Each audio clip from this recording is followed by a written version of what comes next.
Hello, hello, hello, everyone. Who's ready for some happy hour fun? Happy Friday. A cheers to all of you. All right, folks. Well, we have some orders of business to take care of today. Now, as per usual, this is our regular Friday happy hour live stream, which means that we're essentially going to sit back, relax, have a beverage of choice, whether that be coffee, water, something stronger. I will be having a mimosa, and we will be watching a training that was actually this week. This week is a special one, guys. This week is a very special happy hour episode because we are actually going to be watching a training that was mandated for teachers and staff in Manchester, New Hampshire, that they all had to go and take this online training. What is white privilege really? So we're going to be learning about our white privilege today. Let's just go down and read the description really quick.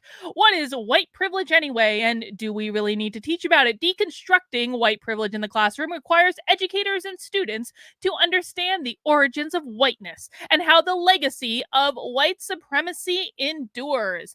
In our webinar, What is White Privilege Anyway?, educators will learn about all this and more, reaffirming their commitment to anti-racist education and developing practices for inviting students into this work. And believe it or not, this is actually something, look at this, you can actually earn professional credit for the webinar that we are about to all watch today. So if you want to take advantage of that, if you are a teacher of some sort and you need to get some sort of anti-racist credit, hey, I think today is as good a day as any. The link to the full presentation is in the description below, including where you can sign up for your very own credit. If you got to do it anyway, you might as well make fun of it and drink while you're doing it. So we are going to be watching this full training. But before we get into that, folks, we have some orders of business to take care of. Now, the first one is kind of like a fun one. So if you're watching on YouTube, which again, the vast majority of people watching right now are watching on YouTube. Maybe some are watching on Rockfin, but mostly people are watching on YouTube. I've actually just added some custom emojis to our chat just for channel members. Now, I know many of you are members of my locals community, which is awesome. We're going to talk about locals in a second, but I also do have memberships available on the channel. It starts at like $5 a month, and it just helps to support my work, and you get access to some nice fun features. And now you have access to custom emojis, including my personal favorite for today, the mimosa emoji for drink. Anytime I yell drink, we might want to cheers our glass and have a nice mimosa. Another emoji I have is a premium salad emoji. Now there are salad emojis in the current emoji set. If someone starts to down a word salad phrase or pontification, you can use the salad emojis. But to be honest, I don't really like the salad emojis on YouTube, so I made my own premium salad emoji. But my favorite emoji, and listen, I really had to think on this one. Joshua and I had an extensive conversation today about what to use for our mount the like button emoji.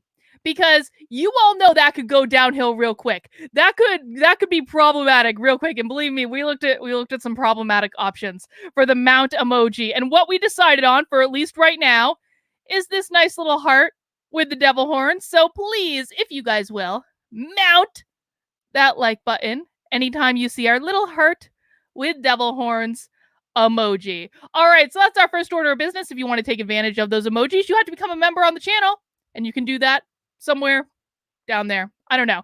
All right, next order of business is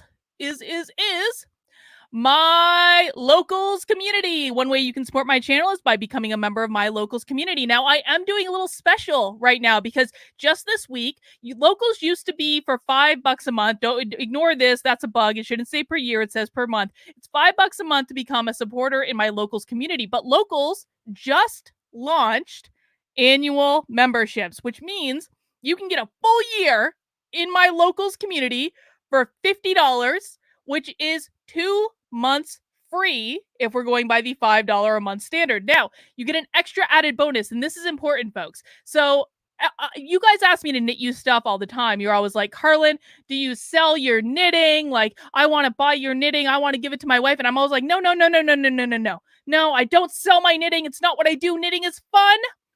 And that's true, except I'm now running a contest through Sunday only. So you have today, tomorrow, and Sunday to take advantage of it. If you become an annual member of my locals by Sunday, you are going to get entered into a drawing, and there will be one lucky winner. And that lucky winner will get to work with me to get a custom knitted gift. We will pick out a pattern that you or your loved one is going to absolutely love. We're going to pick out the yarns. You're going to get to pick all your own colors. It's going to be beautiful. And I will hand knit you the garment. Now, it might take a minute because knitting is slow, but you will eventually receive a hand knitted garment, completely customized. And all you have to do to get entered into this drawing is to become an annual member on my locals community, which gives you all sorts of other perks like our 2 community Zoom calls every single week, our book clubs, our debate clubs, being able to comment on all the stuff. You get ad-free videos, all sorts of stuff. Locals is the best, and it helps support the work I do. I actually make significantly more right now. Like, more of my support comes from locals than I actually make on YouTube, which really helps free up my time so I can do things like Happy Hour Fridays where we spend some time with you. All right, that's our next order of business. Now, the last one is that we have Unwoke Bingo on Friday happy hours. Now, if you haven't gotten your Unwoke Bingo card yet, the link is in the description below. You're going to come up to this screen right here. You're going to click Generate Bingo Card. That bingo card will be unique to you, and then you can go in, claim your free space, and then make sure you're checking off your bingos as we go through the presentation. Now, the first bingo that we're going to look for is just a straight line. We could do up and down. We could do horizontal. Or we could do diagonal, of course, or we could also do the 4 corners would also be a bingo. If you get a bingo, call it out in the chat and we will celebrate with you. You win absolutely nothing, but you get bragging rights. Now, once we get that first bingo, we level up. And after that first bingo has been called, we are then going for black out bingo. So every time you hear one of these words uttered, and as a hint, I've already said anti-racist. So if you got that anti-racist square, you can click that right off. Anytime you hear these words uttered, either by a presenter or I add them for extra emphasis, you can go ahead and check off that word. And it's just for fun to keep us all a little bit sane. All right, now let me see. Oh God. Okay. This webinar is a little bit different. I have to set this up differently. So hang on. I got to make sure. So how this is working is they have this webinar behind hang on, a screen that I have to just click through some stuff on. Okay, let me see. All right, so let me get into my share screen here so we can get our webinar up and running. I need to go into Chrome tab. I need to go in where it's privilege, really. Share audio. Excellent. So this is from an organization called Teaching Tolerance. I'm sure that's a very Orwellian name, a project of the Southern Poverty Law Center. You can see they've got all sorts of resources in here. We've got our Unpacking the Invisible Knapsack essay. Excellent. All right. So in this one, and I really hope the sound comes through, we've got our media player up here, and we've got our slides down here. And this is where I have to go to control things. The volume is up. All right, guys, I think we're ready to go. Who is ready to start our Friday happy hour presentation? If you are, give me a yes in the chat, and I will give you a cheers with my mimosa. And don't forget to mount that like button before we get started. All right, let's do it. Oh, actually, I see a super chat came through. Sorry, Narudu, I didn't see it. Ever since Idaho banned CRT, it feels like the floodgates have opened. Same with Georgia and election laws. Every day I see a new one pass. Yeah, I mean, we're definitely having some good progress. Let's see. We've got Idaho, we've got Oklahoma, almost Tennessee, I believe. Arizona, it just passed the House. It's still working. We're still working in New Hampshire. I was out at an event until like 10 o'clock last night, trying to rally local people around this bill and fighting back in their schools. So we are making progress, guys, but we cannot let the pressure up. And the reason that we know that we're starting to make some momentum has everyone noticed that the media has been like, well, they don't even know what the definition of critical race theory is. This has been all over the place. This is their newest argument. So we started off with, you're racist if you oppose critical race theory. Then we got to critical race theory. If you ban it, it infringes on free speech. And now we're at the third argument, which is, you don't even know what critical race theory means anyway. So we have the momentum. but we got to keep pressing. The reason they're fighting so hard is because they know they're losing. All right, guys, let's go. Please let me know if you can hear the sound in this presentation. Let's kick it off. Hey, this is Steph. So thanks for being here for our What is White Privilege Really webinar. I'm Steph Bernal Martinez. I'm a teaching and learning specialist here at Teaching Tolerance. I'm a queer Chicana from the West Texas borderlands. A queer Chicana from the West Texas borderlands. And I use she and her pronouns. Oh, pronouns. If you have pronouns on your bingo card, there you go. Stop systemic child abuse. Yeah, I mean, I would say that. I would also say stop state-sanctioned racism, which is really what this is. And keep in mind, the state of New Hampshire literally paid for this. What we are watching right now, this was used in school districts in the largest school district in New Hampshire. So the state literally did pay for this. So we're going to see if this qualifies as state-sanctioned racism. Start off just by sharing who my people are so you know a little bit about what I'm about. My people are educators and fronterizas. They're organizers and working class folks and queer folks, and all of y'all too. So I'm going to invite our guest, Rhonda, to introduce herself. And so Rhonda, can you also share your name and your work and your pronouns and who your people are? Good afternoon, everyone. My name is Rhonda Taylor Bullock, and I am the co-founder and director of We Are, which stands for Working to Extend Anti-Racist Education. As a nonprofit organization, we provide anti-racism training to children, parents, guardians, and educators. We use a three-pronged approach to dismantle systemic racism in education and beyond. Systemic racism, offering summer camps for kids and rising first through fifth grade, professional development for teachers and educators, and workshops for parents. My pronouns are she, her. Did she just say they provide training for kids in first through fifth grade? I'm pretty sure that's what she just said. Hang on. Oh, fuck. All right, y'all. Hey, this is Steph. So thanks for being here for our What is White Privilege Really webinar. I'm Steph Bernal Martinez. I'm a teaching and learning specialist here at Teaching. Also, okay, apparently I can't fast forward, guys. Sorry, I screwed this up. Hang on. I am the co-founder and director of We Are, which stands for Working to Extend Anti-Racist Education. As a nonprofit organization, we provide anti-racism training to children, parents, guardians, and educators. They provide anti-racism training to children, parents, guardians, and educators. We use a three-pronged approach to dismantle systemic racism in education and beyond, through offering summer camps for kids and rising first through fifth grade, professional development for teachers and educators, and workshops for parents. My pronouns are she, her, first and through hers. fifth grade. I am a mother scholar. My partner Kelvin and I have a son and daughter, Zion and Zaire. We're working, living, and growing in Durham, but I'm originally from Goldston, North Carolina, a small rural town. Naruto says, why does state-sanctioned racism always seem to come from the left? I think that's a very good question. And my people are educators, activists, people who are committed to doing the tough work of fighting systemic racism in education and beyond. I think everyone should say who their people are in the chat. My people are rabble-rousers that don't like being told that they're racist when they haven't done anything racist and aren't afraid to speak up and call these people out on their nonsense. Those are who my people are. Who are your people? Type them into the chat, please. Share with the class. Cool. Thank you, Rhonda. I see that a lot of folks are... I see that a lot of folks are introducing themselves, and in a moment I'll ask you all to do that a little more formally in the chat box. But first I'm going to share a little bit about our work at Teaching Tolerance, and then a little about how to use this platform if you've never used it before.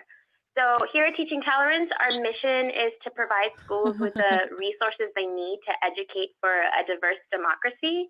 And in addition to the webinars like this one, we offer professional development workshops and a free print publication and completely free classroom curriculum and tools available on our website, tolerance.org. Okay, so a little bit about the platform. You'll want to keep these the slides widget open as we go throughout the webinar. You'll see the slides and you'll hear our voices. I don't dare to. Widget dock at the bottom of your. I just want to say I would normally fast forward through this stuff, but I don't dare to because I've already screwed this up once, and so we're just gonna let it ride and drink our drink while they're talking about nonsense. Screen. So any of these icons can be opened, closed, moved, or resized. And please use the group chat widget for public discussion with audience members.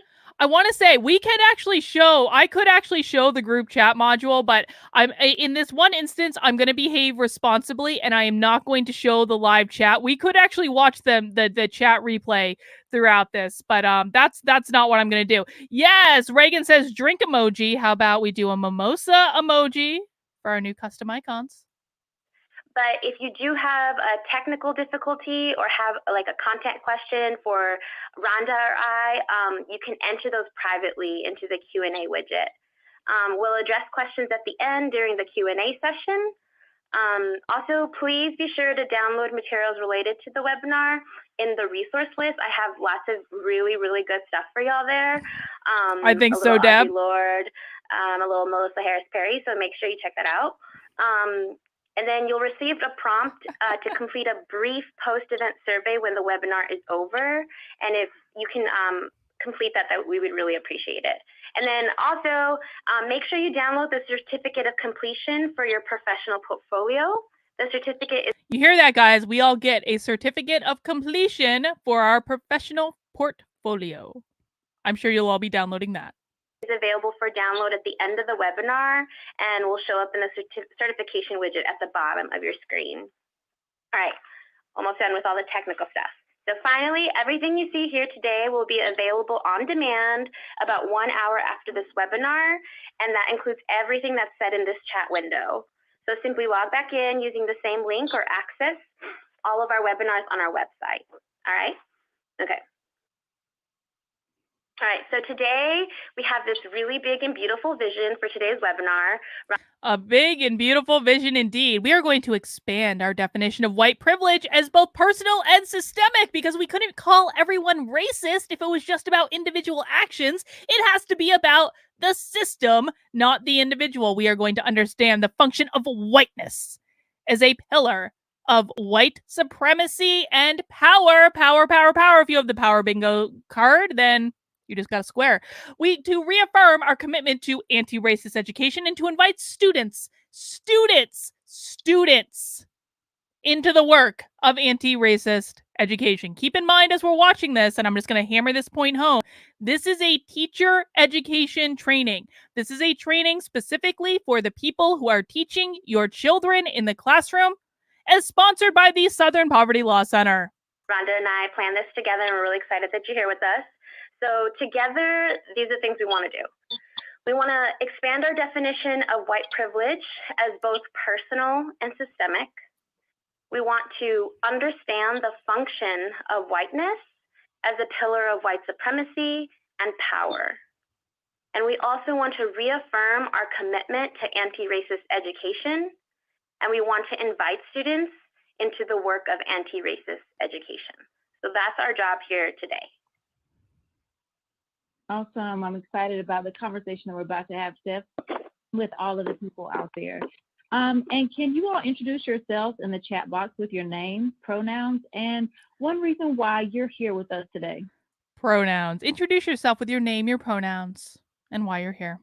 What are your pronouns? Type your pronouns into the chat right now. Mine today, my pronouns are your and majesty. I know there's a lot of folks online, so I'm just going to let you all do that for just a second, and then I'm going to move on. But it's good to see so many people from different parts of the country here. Maybe I'll play anti-racist bingo or unwoke bingo at the same time. Systemic racism. Awesome. All right, so we're going to get started. Thanks for introducing yourselves. White supremacy. So when we talk about white privilege, very often we will, you'll hear folks talk about Peggy McIntosh and that really white privilege. If you have that bingo square, you just got it. Classic essay, The Invisible Knapsack. She's an anti-racism researcher and activist, and she also, if anyone has the unpacking bingo square, which I do, they're currently talking about unpacking the invisible knapsack. Congratulations. Published a guide in 1988. That lots of us have become familiar with now. And this started to become a really useful tool for helping us understand how white privilege manifests in our daily lives. Where can you get your copy of the bingo card? in the description below, there's a link. It will randomly generate a bingo card for you. So if you want to use this in trainings, you're welcome to send anyone to that link, and everyone can generate their own bingo card, and they're all unique. So in that essay, she outlines these personal and tangible benefits of whiteness. And some of those examples you might have heard already, like you go to the grocery store, and if you go to like... So it's important to recognize, if you've never read Unpacking the Invisible Knapsack, this essay was literally, this had no scholarly research behind it. This essay was written in the late 80s. This was actually the only woke thing I had to do when I was doing my doctoral work, because I had to write an essay about this particular essay. And so it was written in the late 80s, and literally it's just a list of things that one white lady perceived that she had it as advantages over people who were non-white. But there was no research to back it up. There was nothing grounding it in reality. It was just like a racist white lady, the precursor to Robin DiAngelo, going, I don't have to worry about going to the bank or being followed around at the store or things like that. Now, let's just acknowledge there is truth to some of the things that she said, but that doesn't mean the essay as a whole should be taken seriously, or that conception of white privilege should be taken seriously, because there is no evidence to back up that particular definition. Even though there might be components of it that are true, that doesn't mean the whole is true as a standalone. Buy some bandages, and you're likely to find bandages that match your skin color, and usually they're called flesh colored, right? Or you can be sure that like curriculum materials that your children get in schools will talk about the existence of their race and all of the accomplishments that your people have contributed to. And then, or like this is one I like think about a lot, is like you can be late to a meeting without having the lateness reflect on your entire race. So you're not... Oh, I'm sorry, because right now, if you're late to a meeting and you're told not to be late to a meeting by your manager, and your manager might be white and you might not be white, that could be a microaggression. So we've definitely evolved in the 30 years since this essay has been written, because literally what would happen in workplaces today is if a non-white employee is late to a meeting and their manager kind of says, don't be late next time, that employee could then go to HR and report that manager for a microaggression, because it wasn't just that they were calling them out on being late to the meeting. It was that they were being racist. Deb says, but Carlin, it feels true. Facts don't care about your feelings, Deb. Not the representative for your entire race. So like as we build fluency with the language of white privilege and with the personal impacts of this privilege, sometimes we can get lost in the bigger picture, and we lose sight of the relationship between personal privileges, like all the ones I just talked about, and systemic power. So we're going to talk through the language that we hear in these kinds of conversations about white privilege. Sometimes we hear words like bias or race or racism. Bias, bingo. I think I have bias on my... No, I don't. Yeah, I do. Bias. Bingo, bingo, bingo, bingo. Use all of these words interchangeably, right? And then sometimes the way that we use these important words start turning into like just meaningless jargon. And so we're going to return to these words and find some working definitions. We're going to try to find some meaning to the work of unpacking white privilege and the work of anti-racism and the practice of anti-racist education. So as we talk about these words, I'm going to turn it over to Rhonda to lead us through this conversation. Okay, so one of the Me terms too. we want to help us to distinguish are bias and racism. Now, I didn't create these definitions, but biases are people's prejudice beliefs about individuals or groups of people based on their identity. And racism, to quote from sociologist Matthew Clare and Jeffrey S., is individual. So racism is individual and group level processes and structures that are implicated in the reproduction of... They're changing the definition of racism. Did you guys hear that? So they're basically saying that bias is just how individuals might feel, and they might have biased perceptions of people who are different than them, whereas racism is structural. So they're literally changing the definition of racism, which I find interesting, because they've got racism on the first line and systemic racism on the second line, because the systemic racism thing should also be that racism exists in every system, in every institution. That's what systemic racism is, but they just defined racism as being structural rather than individual. So it's going to be interesting to see how they distinguish between the two. Racial inequality. So those are two terms that we're going to be playing around with today: basis, bias, and racism. We're also going to talk about systemic racism. And this happens when racism functions through systems. How are structures and systems differently? How are structures and systems different? Because she's basically just said that systemic racism that functions through structures, is different than general racism, which functions through systems. It's the same. When structures or processes are called out by groups with power, or carried out by groups with power, such as governments, businesses, or schools, it's used. Groups with power, such as government, businesses, or schools. But they don't really mean that, do they? They don't really mean government, businesses, or schools. What do you guys think they mean when they say groups with power? And by the way, we missed our land blessing. I'm very impressed that they did not do a land blessing, but when they say groups with power, what they usually mean, and I know there's a delay in the chat, what they usually mean is white folks. That's what they mean. Because in there, yes, Deb got it. Yes, white people, G Dante got it. That's what they mean when they say that. As a weapon to uphold white supremacy. As a weapon to uphold white supremacy. There we go. Something else that I wanted to think about too in this conversation is that racial bias informs racism, right? And so it's the prejudiced beliefs about groups of people that inform the racism, because racism in itself is an act. Totally. But I thought racism was a structure. You just literally said like 3 minutes ago that racism was a structure, not okay. So go ahead, Steph. No, yeah, totally. I think I really was appreciating that the fact that we're trying to emphasize that this is the way that white power, white privilege works, is the relationship between what you just described, like the systemic racism, and then like all of these racial bias, like personal preference. Oh, like breaking news! Naruto, Iowa just passed the bill. It's on the way to the governor. Everyone is beating New Hampshire in this because my governor is a cowardly rhino that wants to kiss the ass of the Democrats and is messing around with compromises on the bill, but they're still working on it, guys. Don't worry. They're still working on it. All is not lost in New Hampshire. I have confidence that we're going to get there, but yay, Iowa. Congratulations on not being cowards, unlike the Republicans in New Hampshire who can't get their stuff together. Except the Republicans in the House in New Hampshire, who are awesome. But you Senate Republicans, I have no use for you right now. And Chris Sununu, I especially have no use for you because you are kissing the ass of the Democrats in order to try to get yourself elected to the Senate. And how they work together. Yes, and thank you for emphasizing that. And so then we're also going to think about the word white. You know, in our society, we are so comfortable labeling and talking about Black and brown folks, but people have such discomfort using white in reference to.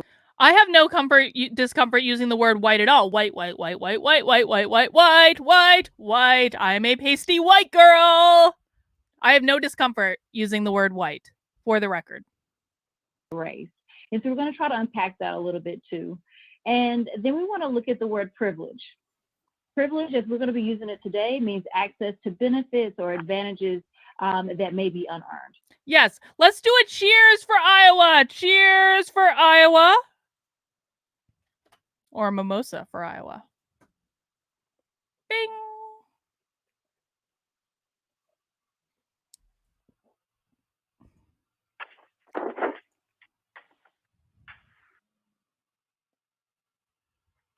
So as we're moving forward and thinking about what... So you know what's so funny about these guys is so they learn and they adapt over time. So they learn the objections that they're going to get to these different types of ideas. And so they're cutting it off at the pass. They're saying, no, we're not saying that white people don't have difficulties. We're just saying that they have benefits that they aren't aware of. And it doesn't matter if they grew up in rural Appalachia without indoor plumbing. They still have white privilege, even if they grew up, below the poverty line and struggled to find, food all the time and stuff like that. White privilege. Oh, Malia, everyone here think for the cute after Carlin drinks.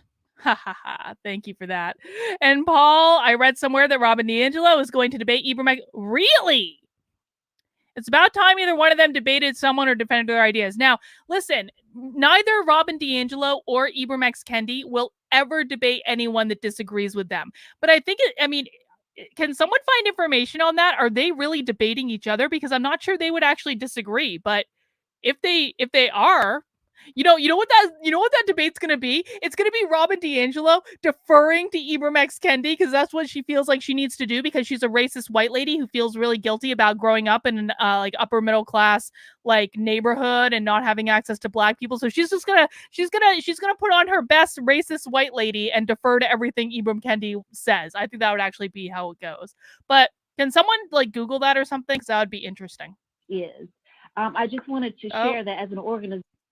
Sorry, guys. Lewis says, love you, Carlin. Iowa rules. If you get tired of New Hampshire, come to the Quad Cities. Thank you for the cheers. Yeah, I actually think Iowa is great. I like Iowa City. Iowa City's a cool place. And Cedar Rapids, fun fact, or at least it used to, I don't know if it still does, but Cedar Rapids back in the day would smell like whatever cereal Quaker Oats was making that day. But I remember the first time I ever flew into Iowa, I actually was like, I was flying into it and it was just corn all around. It's like, and I was like looking around, I'm like, this can't all be corn. This can't all be corn. I was so perturbed by the whole thing. Oh, Paul says it's a joke. Paul, you got me all excited, Paul. But that's all right. But yes, go Iowa. No, I'm not leaving New Hampshire anytime soon, man. The libertarians are here. I'm chill with the libertarians right now.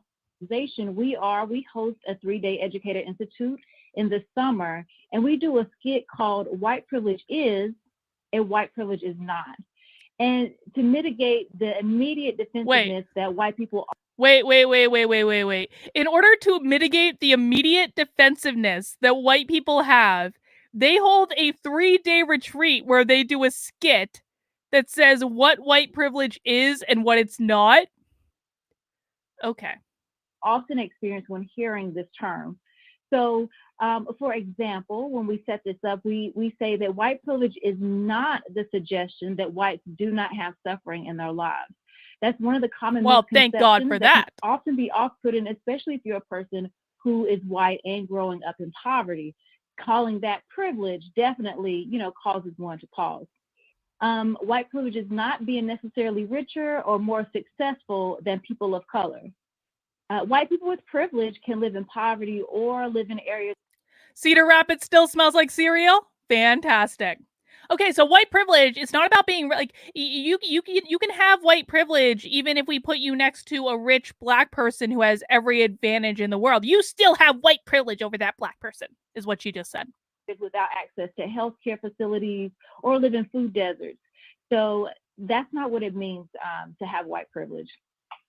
Also, it does not mean that whites live in freedom of oppression or that white people come from Leave It to Beaver type homes, to use an outdated reference.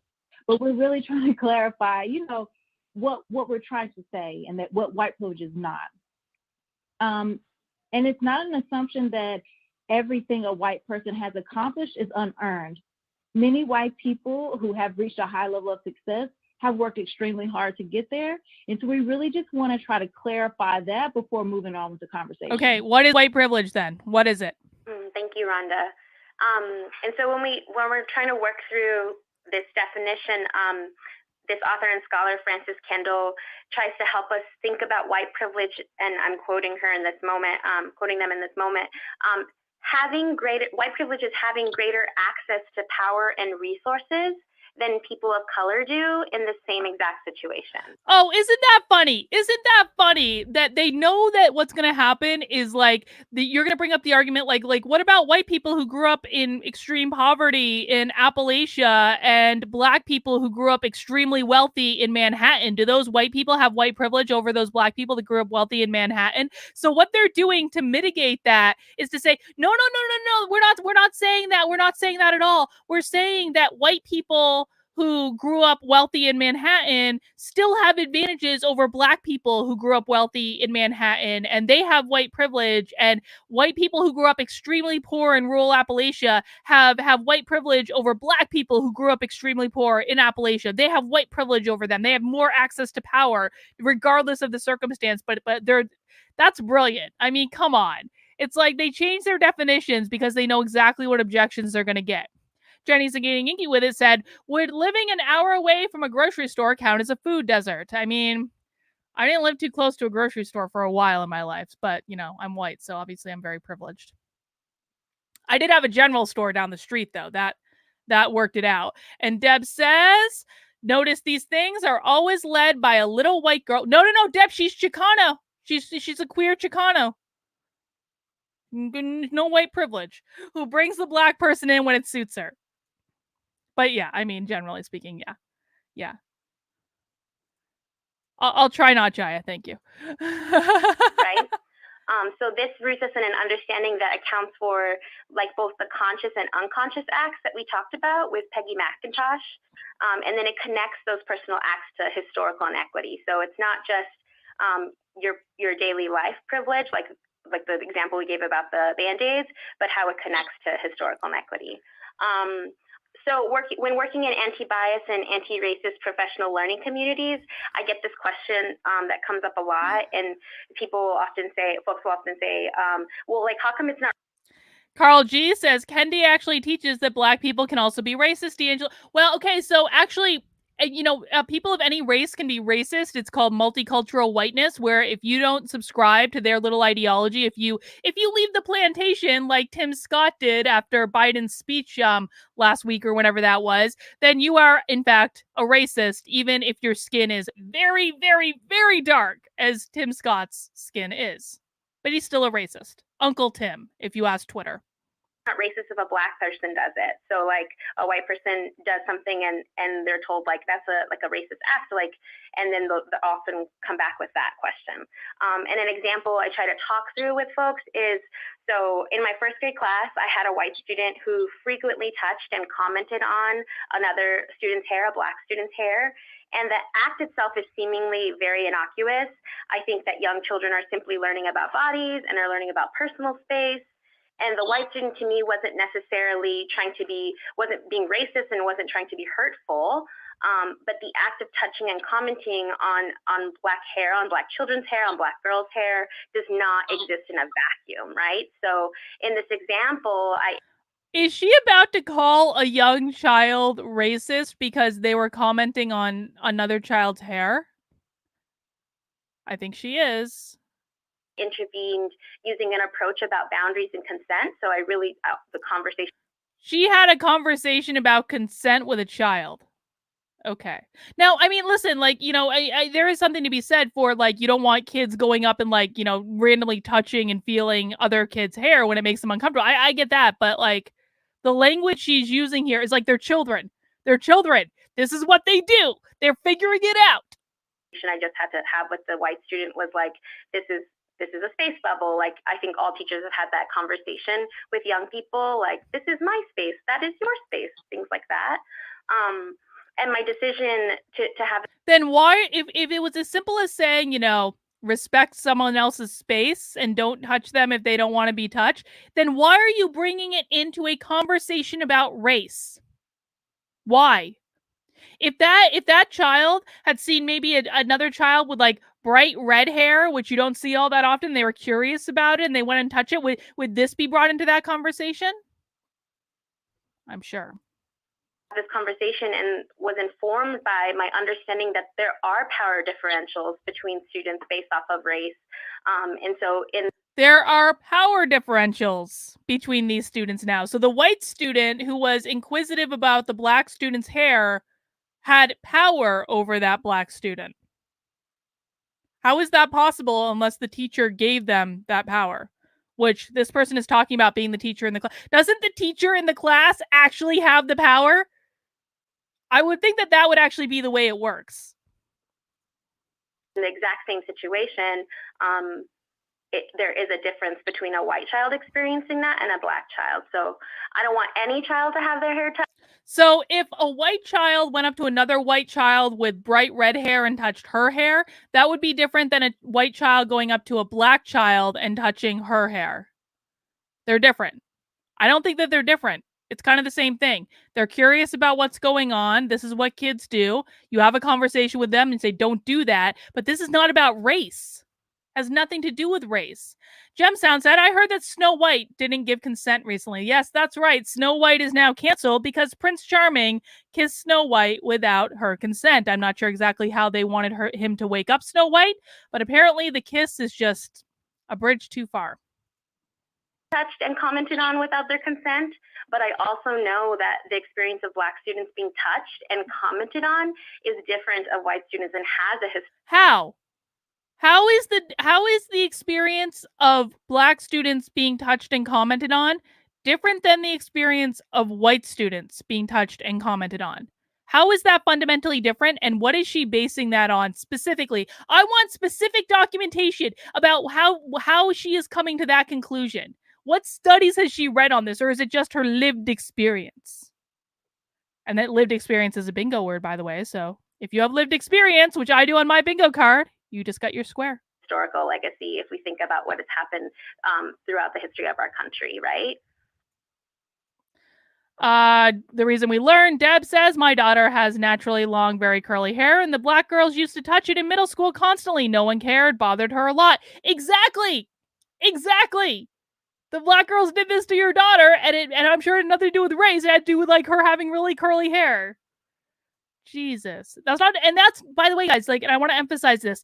That's not to say it's okay, and that's not to say the teacher shouldn't have a conversation, regardless of whether it's between a white child, white child, whatever it is. Like, have a I mean, Deb would know how to do this better than I would. She's an actual teacher, but like, this is about space. This is not about race. Right, and that lends into like our personal actions and choices are rooted in a historical legacy, and we can't lose sight of the larger context in which we live. We need a working understanding of. Yes, those children in elementary school, I'm sure they've just lost sight of the larger context in which they're existing. That explains everything. How white privilege functions so that we can lead effective anti-racist education. And having that history is a key component. Absolutely. Yeah, Deb says you do talk about boundaries, but it's not about race. Thank you. I'm not a teacher, but I've learned a thing or two watching all these damn teacher trainings. Kendi, Black people aren't powerless, so they can be racist. I think I'm not so Kendi would actually say the opposite. Kendi would say that Black people are powerless, so they can't be racist, I think. So in our particular cultural and political context, we have to talk about whiteness as power. What the hell? White privilege, we're talking about power, real powers that play out. All right. Now that we have a big whiteness is power graphic on the screen, perhaps now is a good time to remind everyone that when they're talking about systemic racism, this has nothing to do with race. It has nothing to do with making things more fair and just. It has nothing to do with improving the situation for marginalized or traditionally underserved communities. It has nothing to do with any of that. All of this stuff is simply about retaining power. It is about building and maintaining as much political power as they possibly can. So anytime, you hear words like white privilege, systemic racism, equity, diversity, inclusion, all of our typical bingo buzzwords, you have to keep in mind that this has nothing to do with race. It really doesn't. It has nothing to do with it at all. It only has to do with the accumulation of power. That is it. That is all that they want, which is why they always bring the discussion back to power, because that is the ultimate goal. Deborah Evans says, I'm a white person with curly hair. When I was a teenager, I sometimes would have Black kids come up behind me, yank my hair, and call me a word I'm not going to say because I feel like YouTube would probably demonetize it, but you guys can all see it on the screen. Yeah. Indeed. Oh, we got a bingo! Mohammed, congratulations! Kudos for a fun stream and hoping you do more qualitative research videos in the future, because as a programmer, I've always approached cognitive science topics with quantitative data. Yeah, I mean, qualitative research, I should talk more about, basically this whole industry has like killed qualitative research though. So, that's too bad. But we do have congratulations to Mohammed, our first bingo of the day. Now, guys, if you get a bingo with a line or the corners, you can still call that out in the chat. You just won't be the first to get it. But remember, we can still play blackout bingo. So if you get bingo, this is just for fun, guys. Call it out in the chat, but let us know if you get a blackout.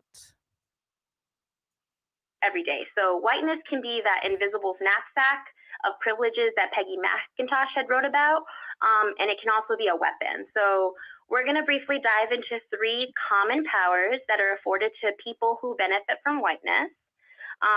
Wait, people who benefit from whiteness. So you know what she's doing there?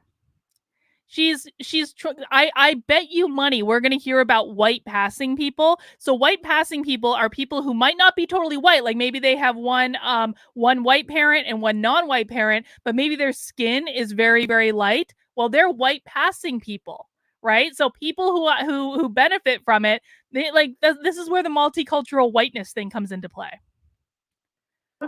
So congratulations, if you're not white, you can still benefit from white privilege. Bet you didn't know that. Strictly be an affluent white man to benefit from these powers. For me, myself, as a non-Black, non-white Latinx person, I benefit from whiteness depending on my context. And what right now... She benefits from whiteness depending on her context. So what she's talking about here, and I believe I do have this on my bingo card, is proximity to whiteness. So if you have that proximity to whiteness card, go ahead and click that square. That's what she's talking about.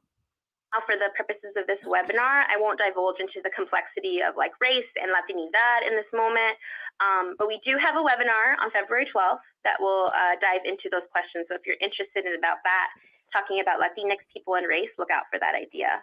And just a side note, in case you have no idea what I mean when I say Latinidad, I'm talking about the racially diverse group of people who are often grouped together because of a shared geographical ancestry. All right, so the 3 powers that we're going to talk about today are the power of normal, the power of the benefit of the doubt, and the power of accumulated power. Okay, when she's talking about normal, so normal, benefit of the doubt, and accumulated power. Let's talk about normal first. What she's going to say is that white people are considered the norm, and anything non-white is considered to be abnormal or outside the norm, which, let's just be honest, is an incredibly racist concept. It is incredibly racist to say that one race is considered the norm and everyone outside that race is considered to be outside of the norm. But this is what she's about to explain. Let's hear.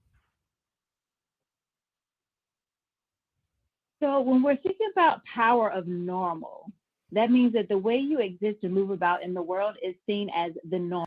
Guys, it's not Latin dad, it's Latinx, I think. Latinx. And what's to be expected. On quite a few occasions, I've asked white people to talk about white culture. And oftentimes they would struggle with this question, which I'm thinking could be... Because there is no white culture. There is not. Simple. But they would say answers such as, it just is, or this is just the way I live and it's been normalized. And so...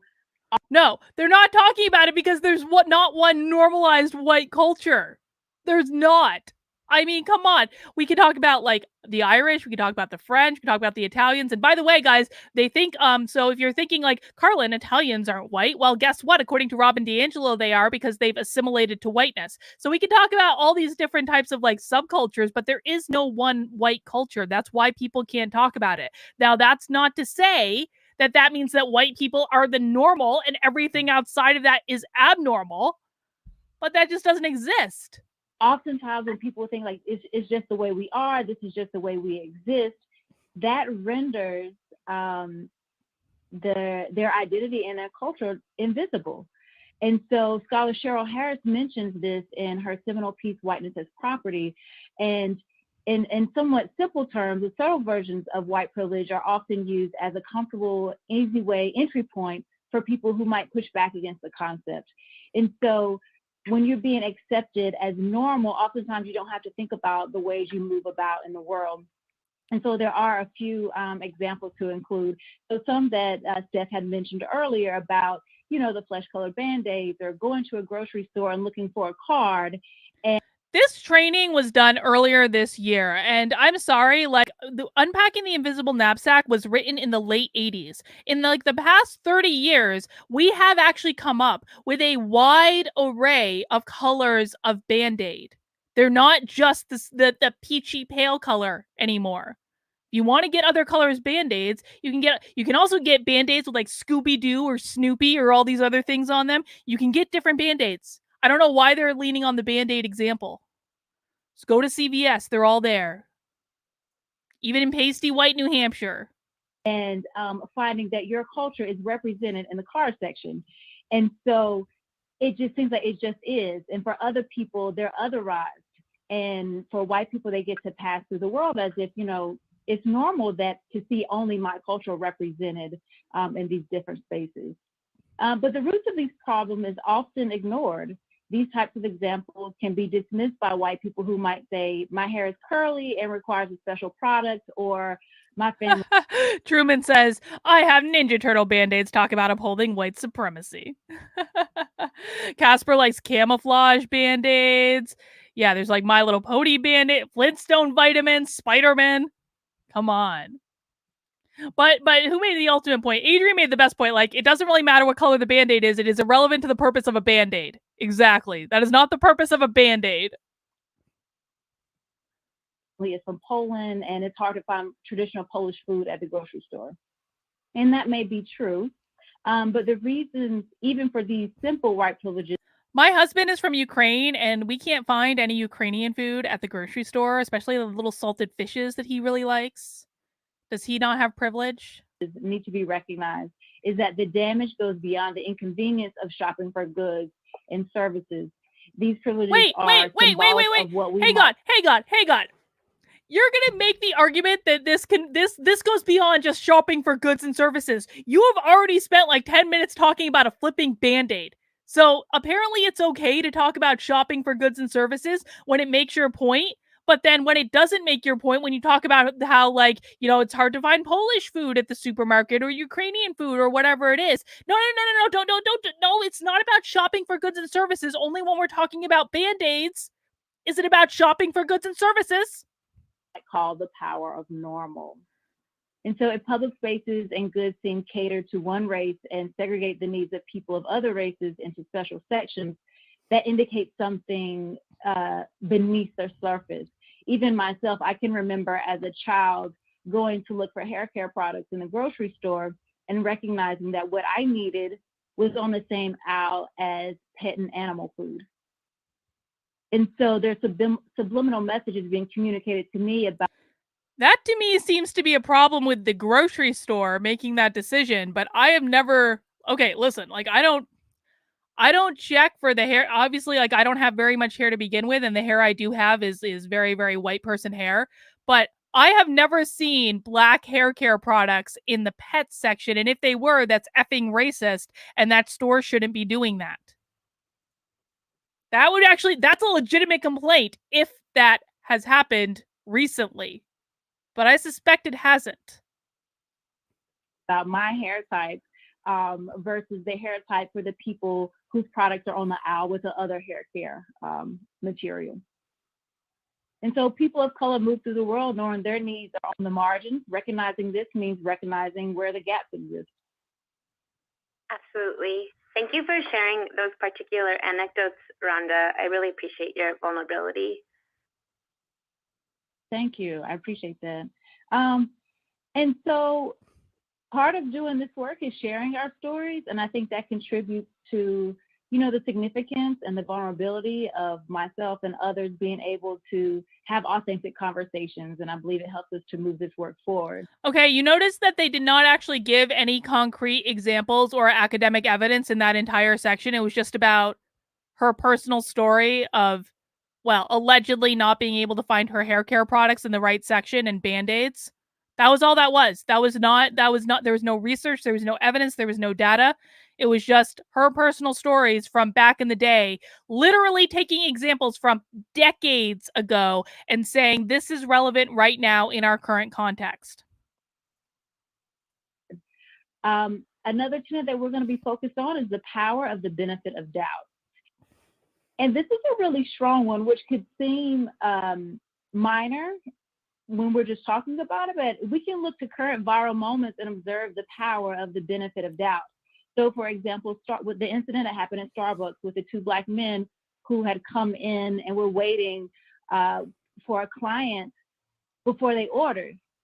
And so they were presumed to be guilty of just being present, of loitering, of maybe trying to take advantage of the situation. And the police were called on them and they were arrested and taken out. They were not granted the benefit of doubt. We have other examples when we think about Barbecue Becky, which happened in Oakland. Another much stronger example, which I think even in those instances, they're powerful and they're traumatic, but if we take it and zoom out a little bit and think about the context of people just existing and walking out in the dangers. So isn't it funny that at the beginning of this presentation, they talked about racism not being about individual actions, but about being part of the system? And now the only stories that they're telling are about individual actions. And I want to acknowledge those individual actions were bad. They were not good. They were not acceptable. But they're literally saying, on one hand, racism is about the system and about systemic oppression, not individual bias. And then the examples they're giving are all about individual bias. Gem Sound said, I have stashed an original version of Aunt Jemima and Uncle Ben's. That's good, man. You're going to be able to sell that on eBay for a pretty penny in some years. Deb says, the reason we learn, how about benefit of the doubt for the manager? It was her job to toss them. Yeah, maybe. Let's see. And then we got Jenny's getting inky with it. Wonder if she's using mane and tail. It was in the pet department until it was popular to use. I mean, I don't know, man. I don't know about it. Like I said, I barely have any hair as it is, regardless of whether it's black lady hair or white lady hair. So I don't know. When you're not granted the benefit of the doubt, in particular, when we think about the murder of Trayvon Martin and what it meant for George Zimmerman to encounter him in the dark, and he wasn't given the benefit of doubt, as if he was just a young child who had went to the store to get something to drink and have some snacks. He was presumed guilty. He was presumed to be a criminal, and that in itself cost him his life. So this. I'm gonna have to disagree. I will continue to call white ladies Karens when they act like Karens. I don't call anyone Becky, but I will absolutely continue to call people Karens, 100%, because they earn it a lot of the time. Idea, the benefit of the doubt is really something that is powerful. It can operate on a seemingly insignificant level, and then on some levels, it can operate in a way that causes significant harm and loss of life for Black and brown folks. Yeah, I think this for me, what you shared reminds me that this is not just a simple daily. Jaya says it's not their job to educate you, Carlin. Do the work. And I bring this up because do the work is a bingo square. And I just checked it off on my bingo card. Thank you, Jaya, for that bingo update. They need to say systemic because condemning individual acts of racism somehow doesn't sound as powerful. Well, yeah, I get that, but now all they're talking about are individual acts of racism. They're not talking about systemic issues. They're not providing data or context around any systemic issues. They're only talking about individual acts. They need to make up their minds. TM Schroeder got a bingo! Bingo, congratulations. A simple, I went to the grocery store, but this literally can be the difference between life and death, literally. And I think that's a really important takeaway for me, Rhonda. And when we think about white people's skin tone, when they're having those instances where a misstep happens to them, they can rest assured that their skin color or their skin tone will not be a reason people hesitate to trust them or to extend. Oh, really? You're arguing in this context where you're arguing that all white people have systemic racism? You're also arguing that white people don't have to deal with people making assumptions about them based on their skin tone? Literally? Literally should be on the bingo card, Dave. Yes, that is I will add literally to the bingo card. But they're making this argument in the midst of a presentation that is all about assumptions about all white people. They're literally saying white people don't have to worry about people making assumptions about them based on the color of their skin. Some courtesy to them. If white people are accused of a crime, they're less likely to be presumed guilty, less likely to be sentenced to death, and more likely to be portrayed in a fair and nuanced manner. Data? She could be making all this up right now. We don't know because she's not presenting any data. By media. And I think that's what the social media campaign hashtag, If They Gun Me Down, was a part of making visible for folks, because again, when your way of existing in this world is normalized, it becomes invisible. That privilege becomes invisible. Listen, at some point, like, this shouldn't be like a bingo card, but if any of these webinars ever present data, that's going to be a point where we chug our drink during the webinar. Because I have done, 6 or 7 of these webinars now where we watch these trainings and drink during them.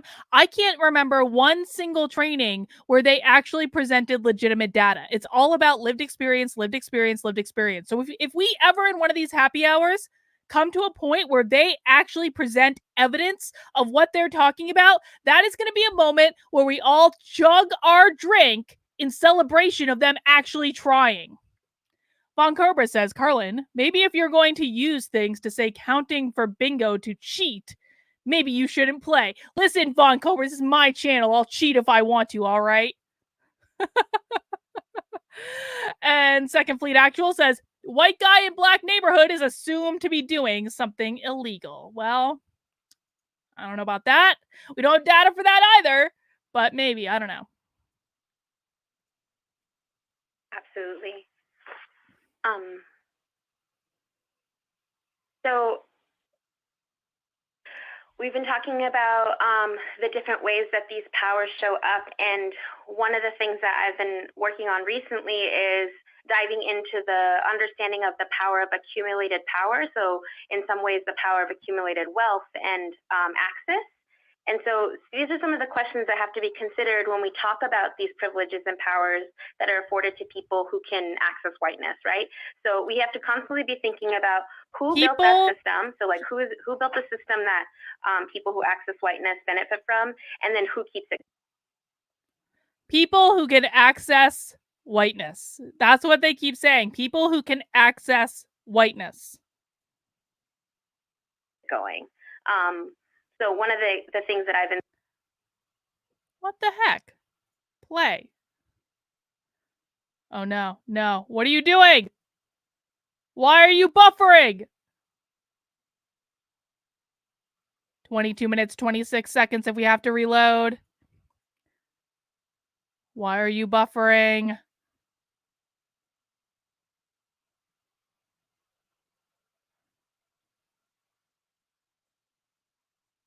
Well, I had it freeze on me just then. All right, we're going to reload and see if we can get this to work. Sorry, guys.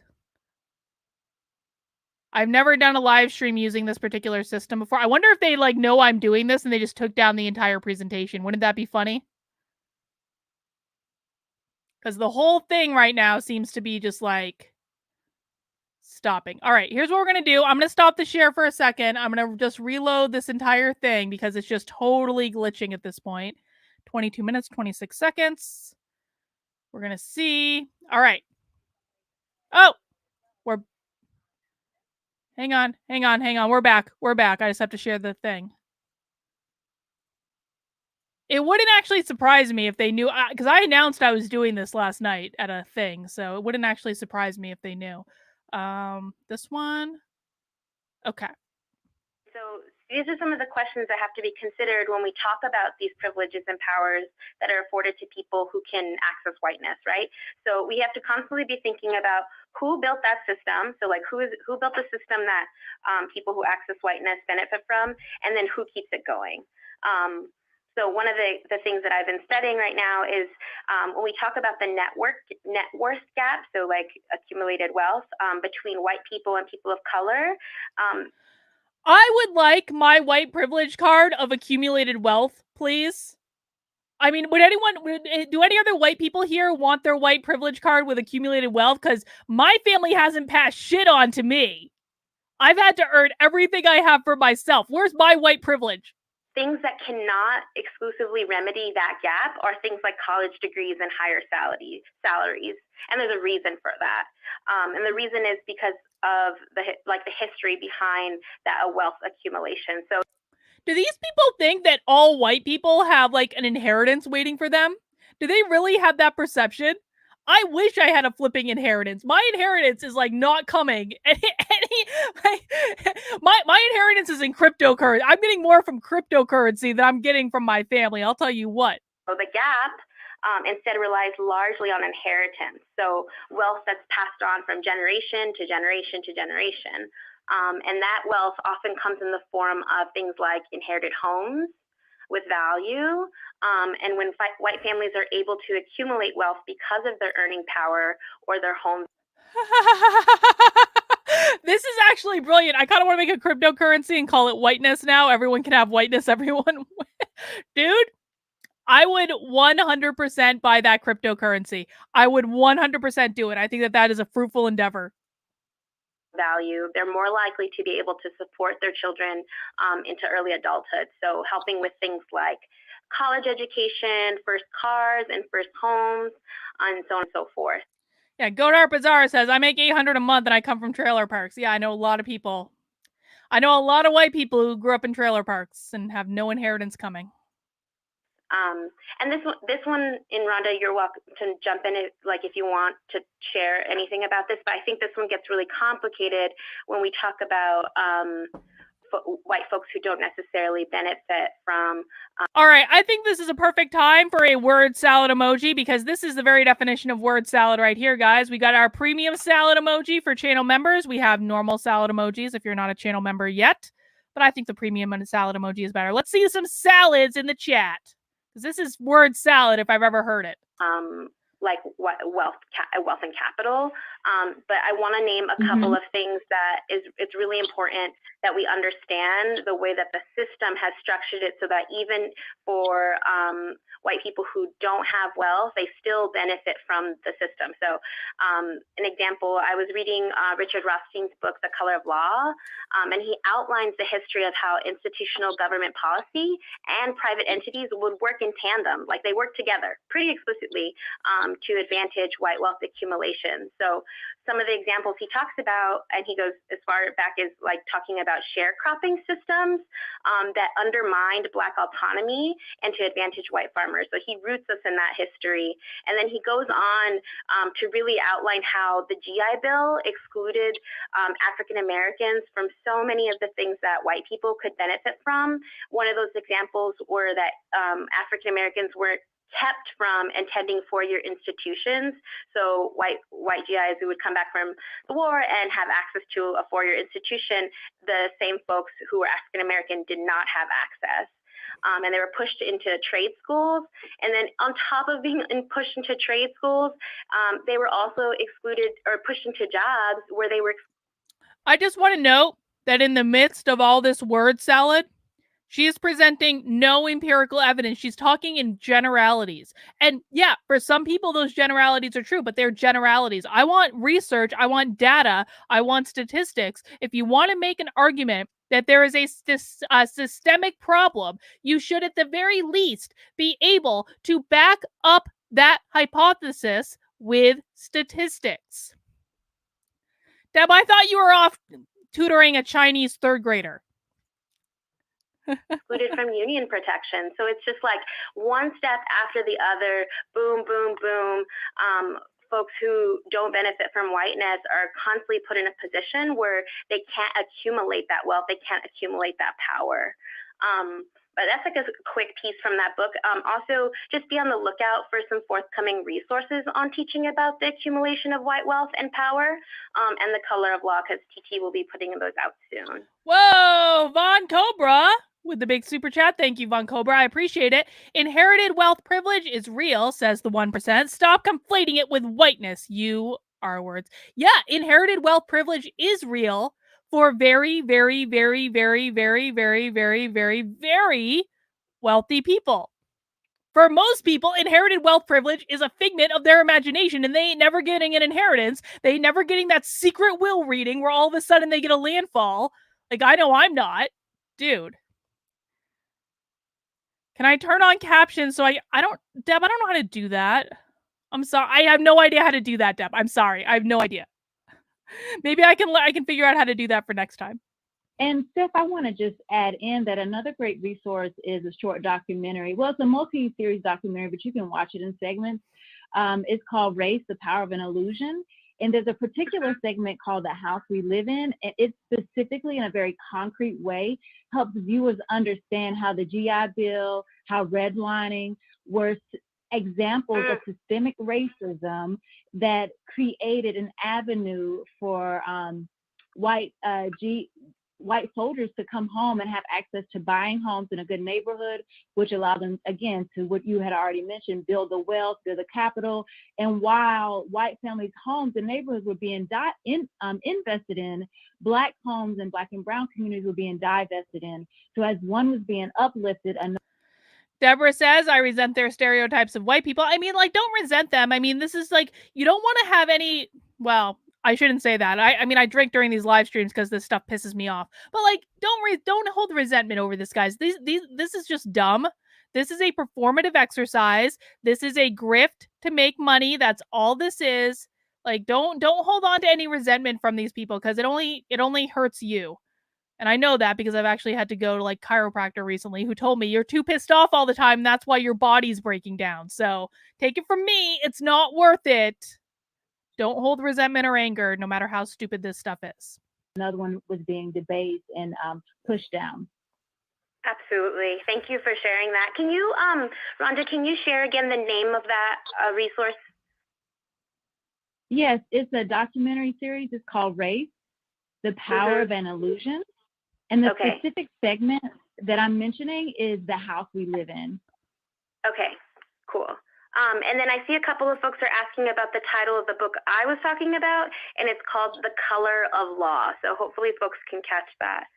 All right, so we just talked about these three powers, and we're going to move in a little bit of a different direction right now.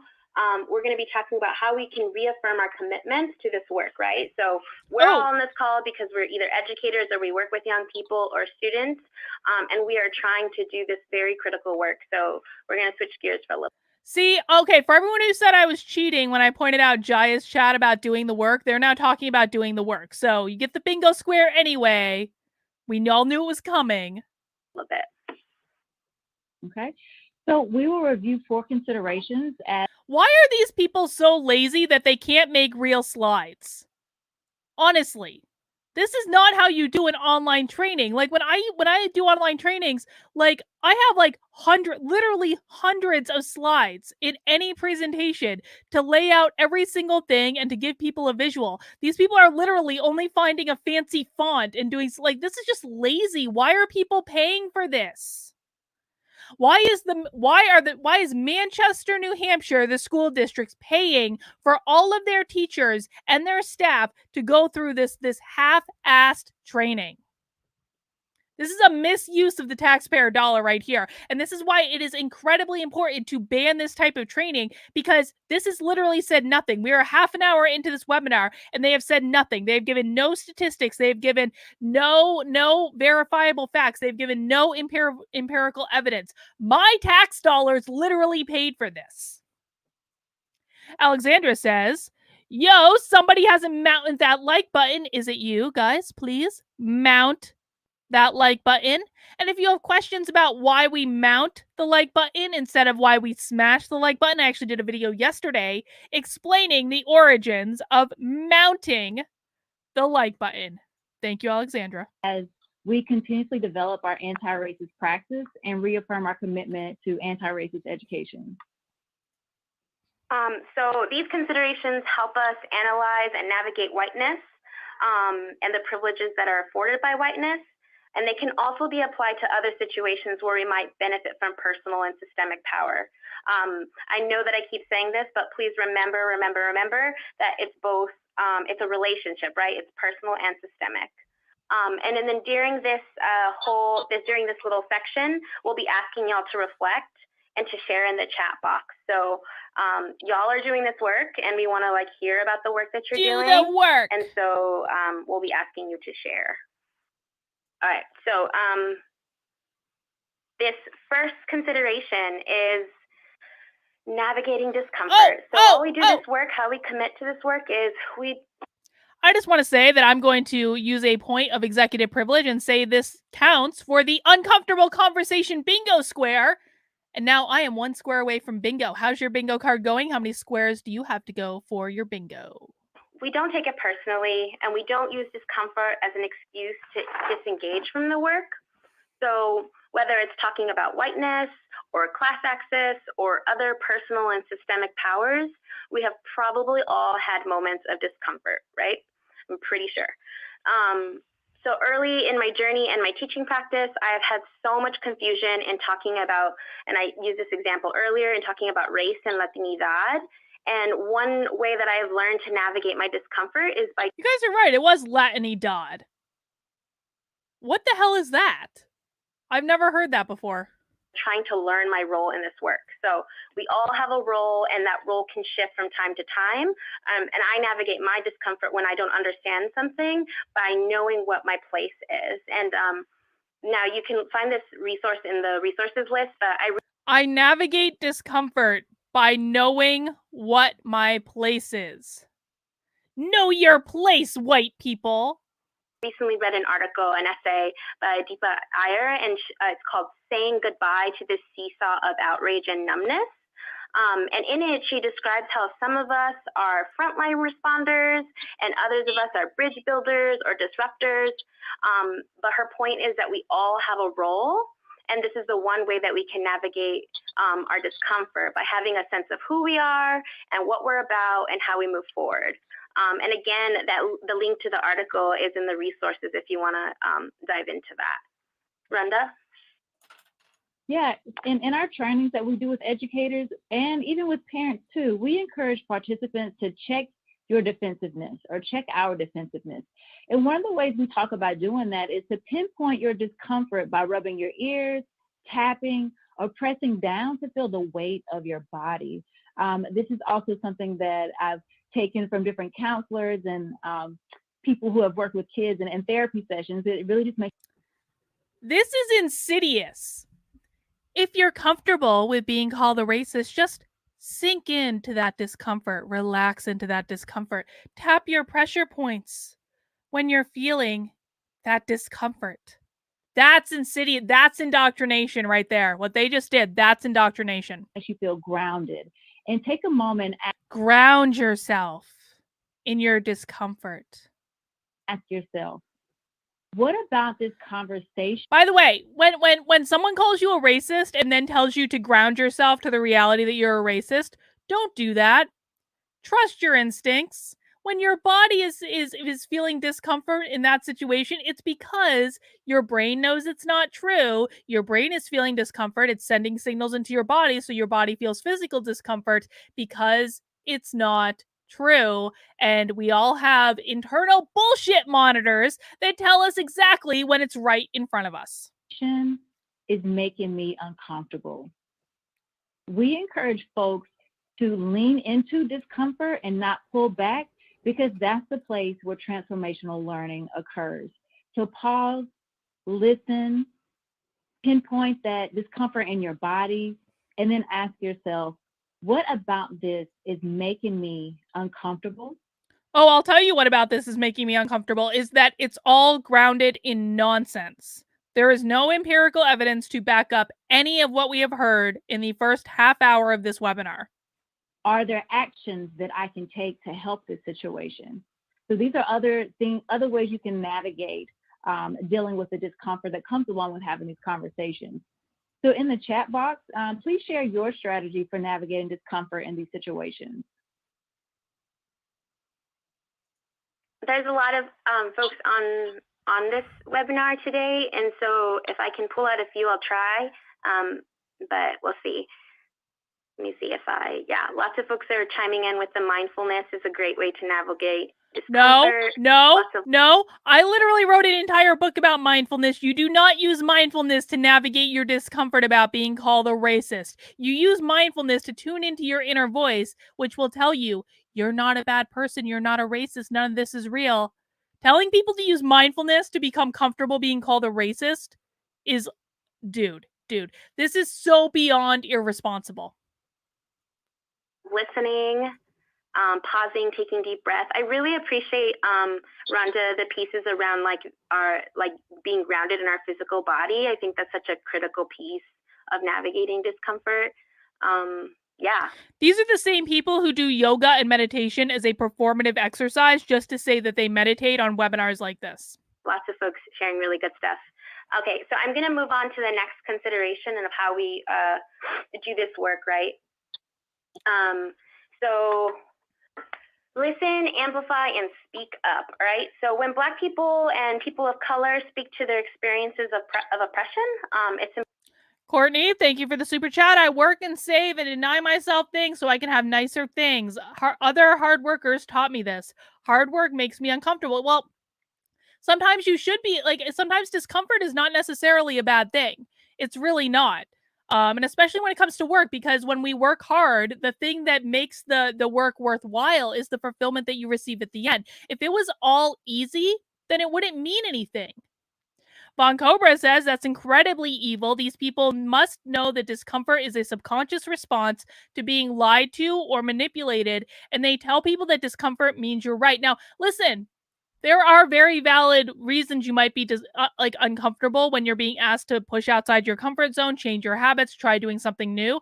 Like, that's all valid, but it's not changing a habit. Like, changing your schedule at work, getting up and going for a walk during lunch, doing deep breaths throughout the day. These are different mindfulness techniques that I would teach people at work. Like, that is something that can actually make people feel uncomfortable. And those are instances where you want to tell them to lean into it. But where you don't want to tell them to lean into it is to accept things that are fundamentally false.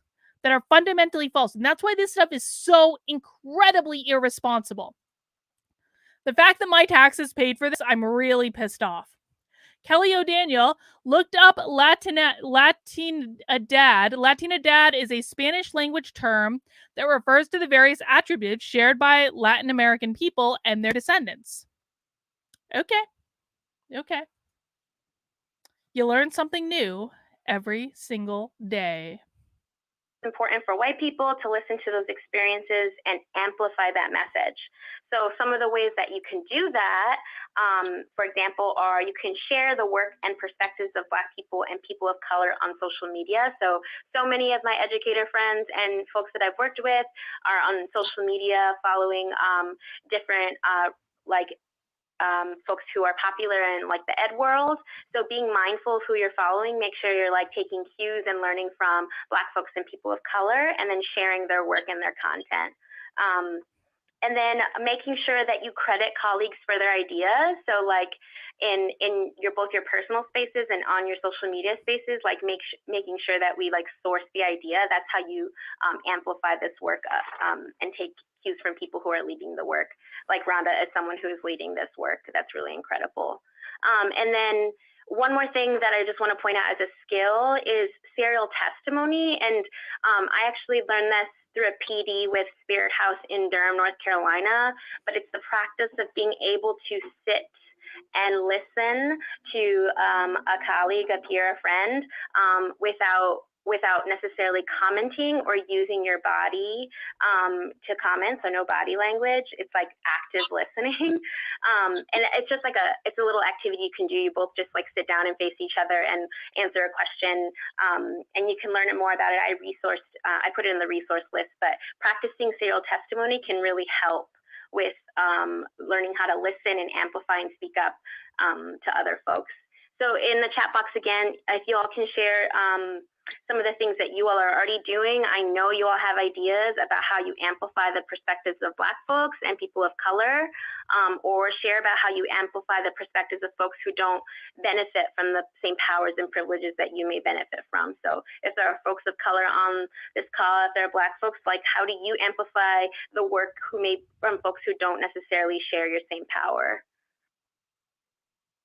I don't know. Do you see any of those responses, Rhonda? How do you amplify from folks who don't share your same power? Okay. A Bear in the Woods says the goal behind making people lean into discomfort from the CRT perspective is to make them more receptive to the life preserver that these people provide. This is called tactics. Yeah, you're absolutely right. You're absolutely right. This is a cult indoctrination tactic. Do you see any cool ones? Yes, I can see them.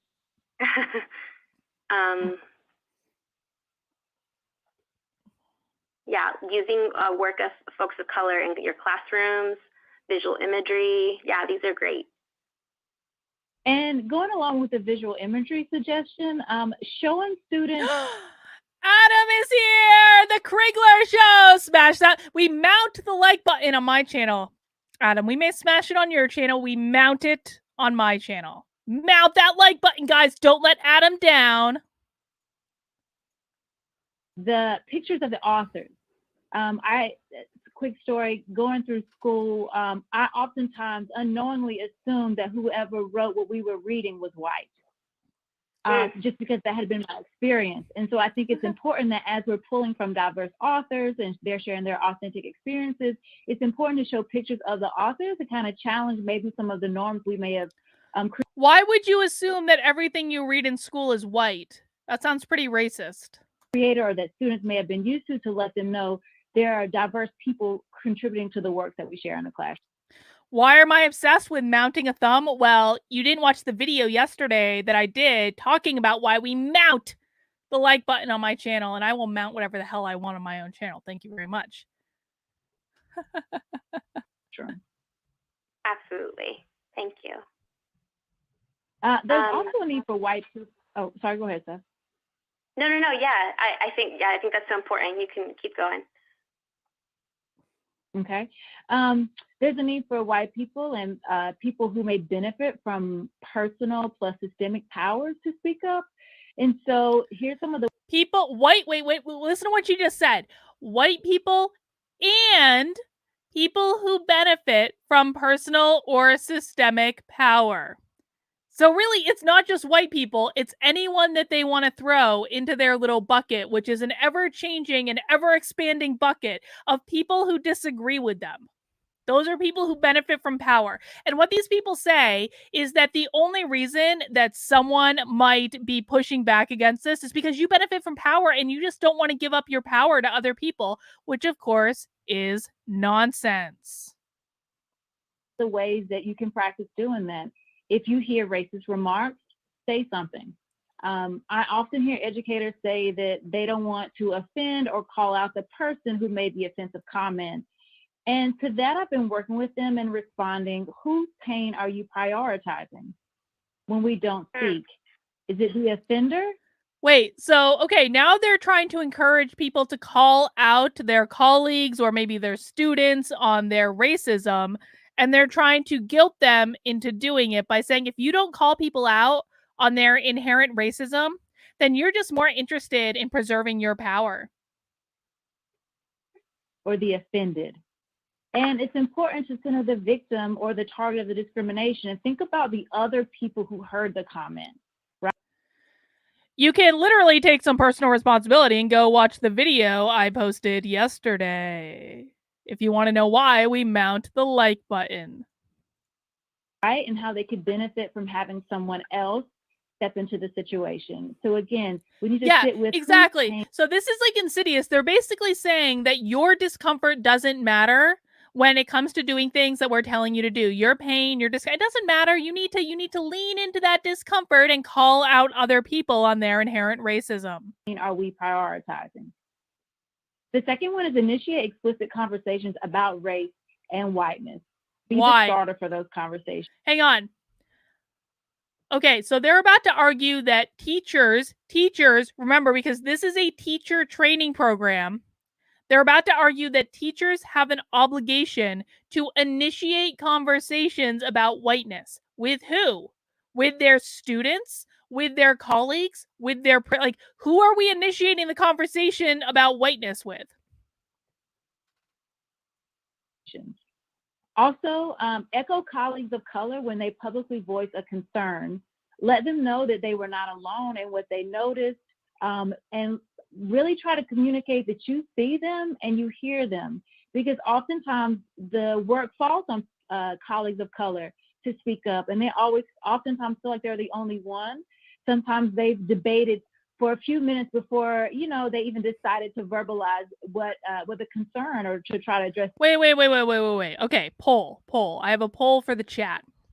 How many of you at work have debated in your head for a couple of minutes bringing up a problem in a meeting or to the boss and you say, should I really bring up this problem? Is this an important problem to bring up? You kind of weigh the pros and cons of bringing the problem up. How many of you have been through this process at work where you're like, I'm not sure I should say something. Should I say something? Like, what's the benefit of saying something? Should I tell my boss? Should I not tell my boss? Should I have that conversation with my coworkers? Like, how many of that you has that happened to?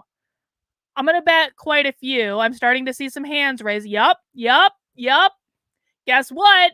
That has nothing to do with race. That happens to people all the flipping time.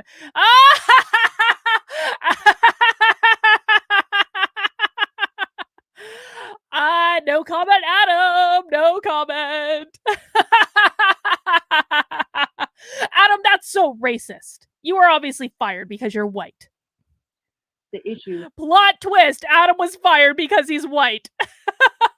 And so it's very important that when you see that colleague speaking up, go ahead and echo and support and let them invalidate that you see them and you hear them. And so that other people in the room who may have been thinking it as well also supports that, you know, hey, we all saw this and I'm glad that other people are speaking up about it. Absolutely.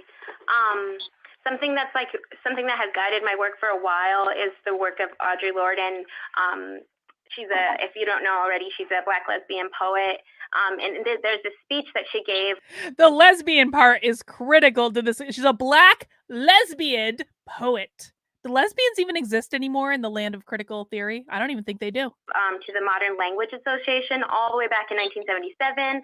But like her words are still relevant to this work right now. And when she spoke these words, she had been struggling with these really intense life-threatening health issues. And she began that speech with stating that when faced with death, the thing that she regretted the most were her silences. And it just reinforces for me the importance of speaking up. I'm going to quote her actually. She goes on to explain and she says, "The women who sustained me through that period were Black and white, old and young, lesbian, bisexual, and heterosexual. And we all shared a no pansexual? Oh my God, so discriminatory. War against the tyrannies of silence." And so then she goes on to ask the audience and to ask us, what are the tyrannies you swallow day by day and attempt to make your own until you will sicken and die of them in silence? And this is like really powerful and heavy. I understand it. It's like something that really grounds me, but she continues on and she challenges us with this. And she says, because I am a woman, because I am Black, because I am a lesbian, because I am myself, a Black woman, warrior poet doing my work, I come to ask you, are you doing yours?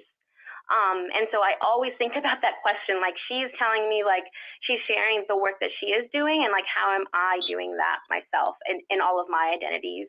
And if you want to read more of that speech, it's in the resources section. So remember, so listen, amplify, speak up, and like how are you doing your work?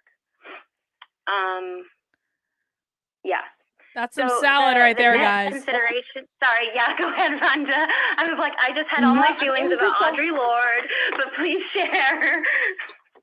You know, which I think is awesome, and I was just like, I'm asking us to take another moment and pause and sit with that last quote because it's so powerful, and I think that it's a good challenge to us on a day-to-day basis to check ourselves, to think about how are we carrying our identities, and then how are we stepping up to the plate to do our part? This whole webinar is incredibly difficult to react to because they're literally saying nothing. They're saying nothing. They're providing me nothing to react to at all. And I'm just sitting here going like, okay, this is nonsense. This is all just like, I read this book from this person that I like. They're not providing any data. They're not providing any evidence. They're not providing real world examples. They're not like, this is a teacher training program. This is a program to train teachers. And this is like one of the worst put together presentations that we've watched yet. Paid for by my taxpayer dollars. Literally. And contribute to a healthy society. Absolutely. Thank you. Yeah, I'm going to take a second.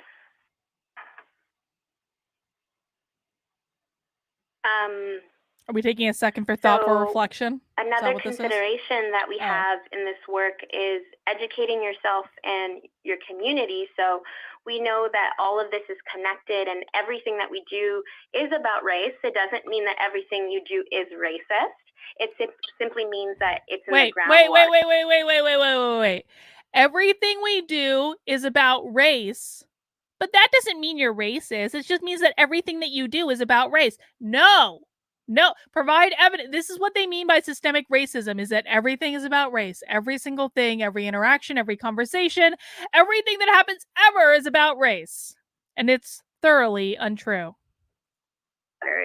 It's the roots of the world that we live in. This groundwater approach is work that I learned about from an organization in Greensboro, North Carolina, and I linked their groundwater approach in the resources, so you can go back and look at that and dive into that if you want to ground yourself in that. But behind their work is the idea. How is it actually possible that an organization called Teaching Tolerance can put together a teacher education program in which they teach literally nothing? We are 40 minutes into this webinar. We have 48 minutes left to go. I haven't learned anything yet because you haven't taught me anything yet. That we have a responsibility to each other and to our community to learn from. And with thank God I have more wine. So we don't live in isolation. We don't live in silos. We are responsible for each other. And one example for how to do this working of educating yourself in community. This one is like such a cheesy teacher one, but a book club, y'all. So right now I live in Montgomery, Alabama, and I started a book club called How We Get Free. And I was inspired and guided. I started a book club in my locals community. If you haven't joined my locals community yet, on May 23rd, we are having our Rules for Radicals book club, in which we are reading the book that these people use as their playbook and talking about it and having a conversation about it. If you would like to join my Rules for Radical book club, go ahead and join my locals. The information is in the description below. And as a reminder, if you join as an annual member by Sunday, you will be entered into a drawing to win a hand-knitted, customized garment from me. El Marie, thank you for the super chat. Mounting the like button is about race. Please practice safe mounting and make space for mindfulness in mounting. I think that this is a very, very, very good point, El Marie, and I thank you for bringing it up. Mount that like button, people. By the work of the organization I talked about earlier called Spirit House, and they lead community book clubs where folks come together to discuss these really big ideas in spaces with other folks who are trying to grow. And also Teaching Tolerance will be featuring the work of this Colorado-based educators group who are also using book clubs, but they're doing. Yes, I also want to give it a shout out to Cyworthy. I think Cyworthy is awesome on locals. There's so many great communities on locals. Adam is also on locals, so make sure you join Adam's locals community. Guys, locals is the place to be. It's social media for adults. It's so good. They just got a whole bunch of money that they're going to invest in the platform. It's already pretty great, but they're about to make it even better. They're going to be adding live streaming soon. It's very, very exciting. If you're not in my locals, information is in the description below. You can set up a free account if you're not ready to join as a supporter yet, just to check it out. But everyone should be joining my locals and Adam's locals and Cyworthy's locals. And if you have another locals, put it in the chat and let everyone know about it. With young students, so be on the lookout for that too. And then I want to hear from y'all. Like, what are you all doing to show to invest in your own learning and learning in your community? What are the things that y'all are doing?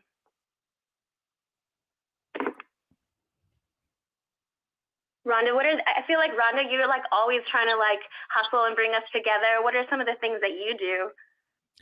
I'm trying to hustle and bring everyone together right now. Oh man, and thinking about educating community, offering spaces for people to come together, and right now we primarily do that through these formalized ways of either Educator Institute or we host a Let's Talk Racism conference. But part of each of those events is giving space for people to talk and be in community with one another and being able to come together and given that time to, while sometimes we want to push content, but sometimes we just need to stop and talk and introduce ourselves to other people.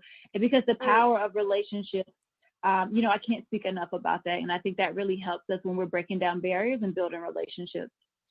Absolutely. Yes, new discourses is on locals too. We were still living in the same city, like just the amount of growth that I've had from being able to have really important conversations with you. So thank you for sharing that.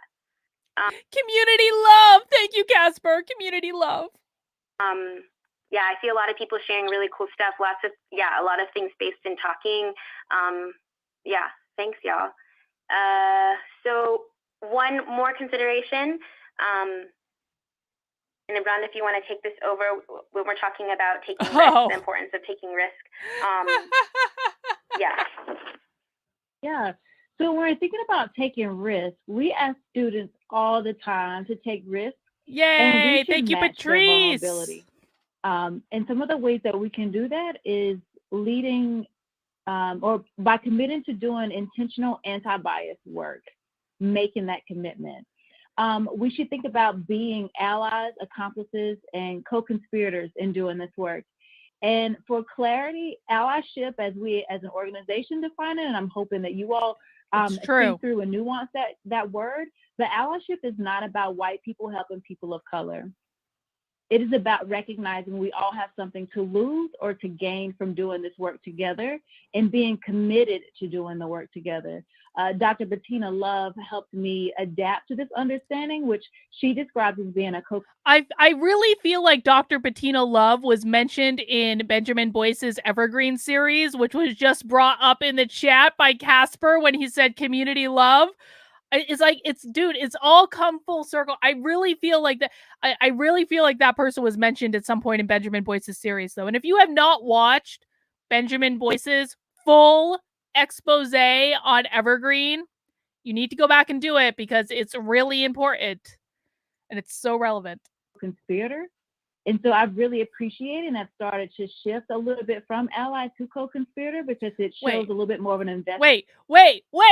They're shifting from ally to co-conspirator. This was the co-conspirators were the name I was going to use for my little unwoke army, and now I feel like I can't. Oh my God. They're taking my name. You guys can still be co-conspirators. It'll be fine. From both sides to be committed to doing the work. And so I'm going to pull from, one of my favorite scholars, Angela Davis, who talked with us and it continued to encourage us. And she has this quote, she says, in a racist society, it is not enough to be non-racist.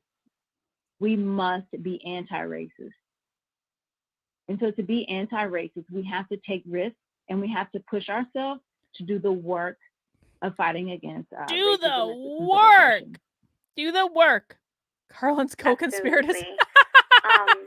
I like that, Alexandra. So there's this Melissa Harris Perry video that went viral a few years ago because of her commentary on the risk of being poor in this country.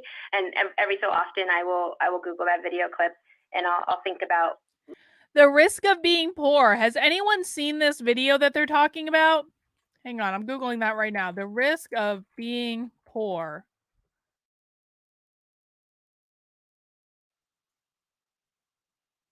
I don't know what one she's talking about. All right. Like the necessity of risk taking, and in that clip, she asked this question, and she's quite frustrated with the direction of this conversation. And she okay, I'll tell you exactly where I found this garbage. If you've just tuned in, this webinar was literally used to was a mandatory training for all teachers and staff in the largest school district in New Hampshire, which is Manchester Schools. They all had to take this training. That's how I found out about it.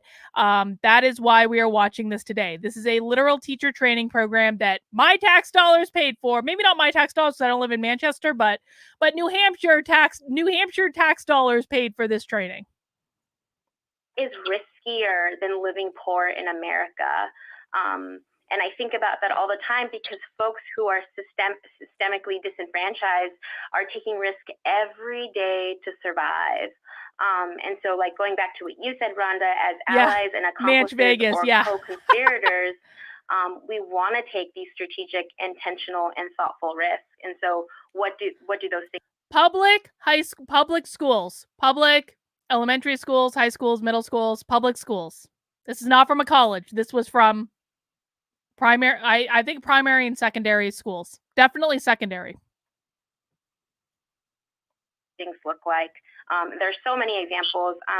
One example that I'm taking in my own life, and maybe lots of y'all can attest to this, especially because the holiday season just passed, but you got to talk to your abuela, like you got to talk to your people, your family. So something like when I went home for Christmas over the holidays, having to have really explicit conversations or interjecting in conversations with my family when things were said that were unacceptable, were racist, were anti-Black.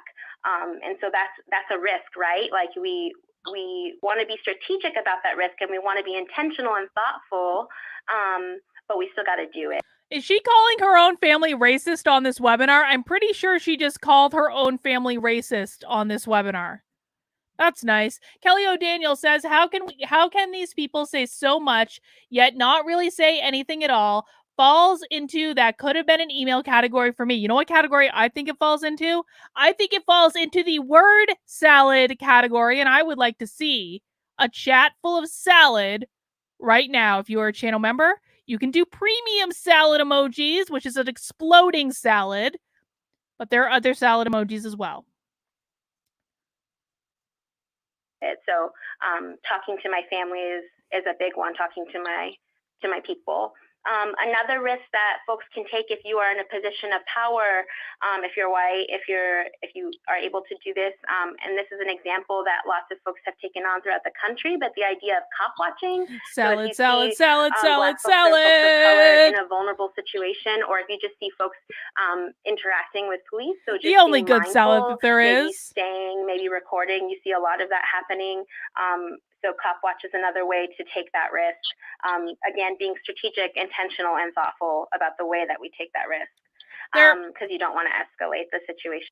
I don't know if I just want the pain from this webinar to be over a little faster, but they're literally saying nothing. They really are. They're saying nothing. They're saying nothing that I can critique. They're not saying anything of substance. They're not saying anything. Listen, here's the question I want you to ask yourself. Is this webinar going to create better teachers? Is this webinar going to help your students learn to read? Is this webinar going to help your students be better at math? Is this webinar going to in any way prepare the teachers teaching your students, your children, to be productive and contributing members of society? No, the answer is no, it's not. This is nonsense. This is a giant waste of time and a giant waste of money. Brought to you by the Southern Poverty Law Center. To cause more harm. And then another one that I'm working through right now is advocating for women of color in the workplace. So thinking about things like hiring processes and meetings. I've been in a number of meetings in schools when I was still teaching in the classroom, where things were not okay and I didn't necessarily speak up. So I'm working on that practice right now. That's a way that I can take a risk. And so I know that you all probably take tons of risks every day. You know how I can take a risk? I can critique a webinar that says nothing live on the internet and call you all out on your inherent bullshit, because we like call out culture, don't we? We've already talked about this webinar where you're supposed to be calling out people on your racism. Well, I'm calling you guys out on your bullshit. You cost the taxpayers of Manchester, New Hampshire, God knows how much money with this webinar in which you said nothing and couldn't even bother to create slides to illustrate what you're saying, nor could you bother to turn on your webcams. What is the point? Educators, for people who work with young people. And so what does it look like for y'all to be taking risks? And Rhonda, too, if you want to share about things. Deborah Evans says, given that I have a PhD in experimental psychology, I ask, where are the data to support their positions? Deborah, they have no data. They have no data. None. None. None. We have received no data as of yet. Things that have been effective or helpful for you. Yeah, real quickly, in thinking about taking risk, I know even for myself, sometimes I would have analysis paralysis, right? And think through the situation. Did this happen? Should I say this? Should I not? And sometimes I miss the opportunity to speak up in a moment, or to affirm a colleague in the moment, or to affirm a student in the moment. And one of the things I want people to think about is that those things. Listen, Shayla, my HR trainings are never pointless. My HR trainings are fabulous. My HR trainings, this is a true story.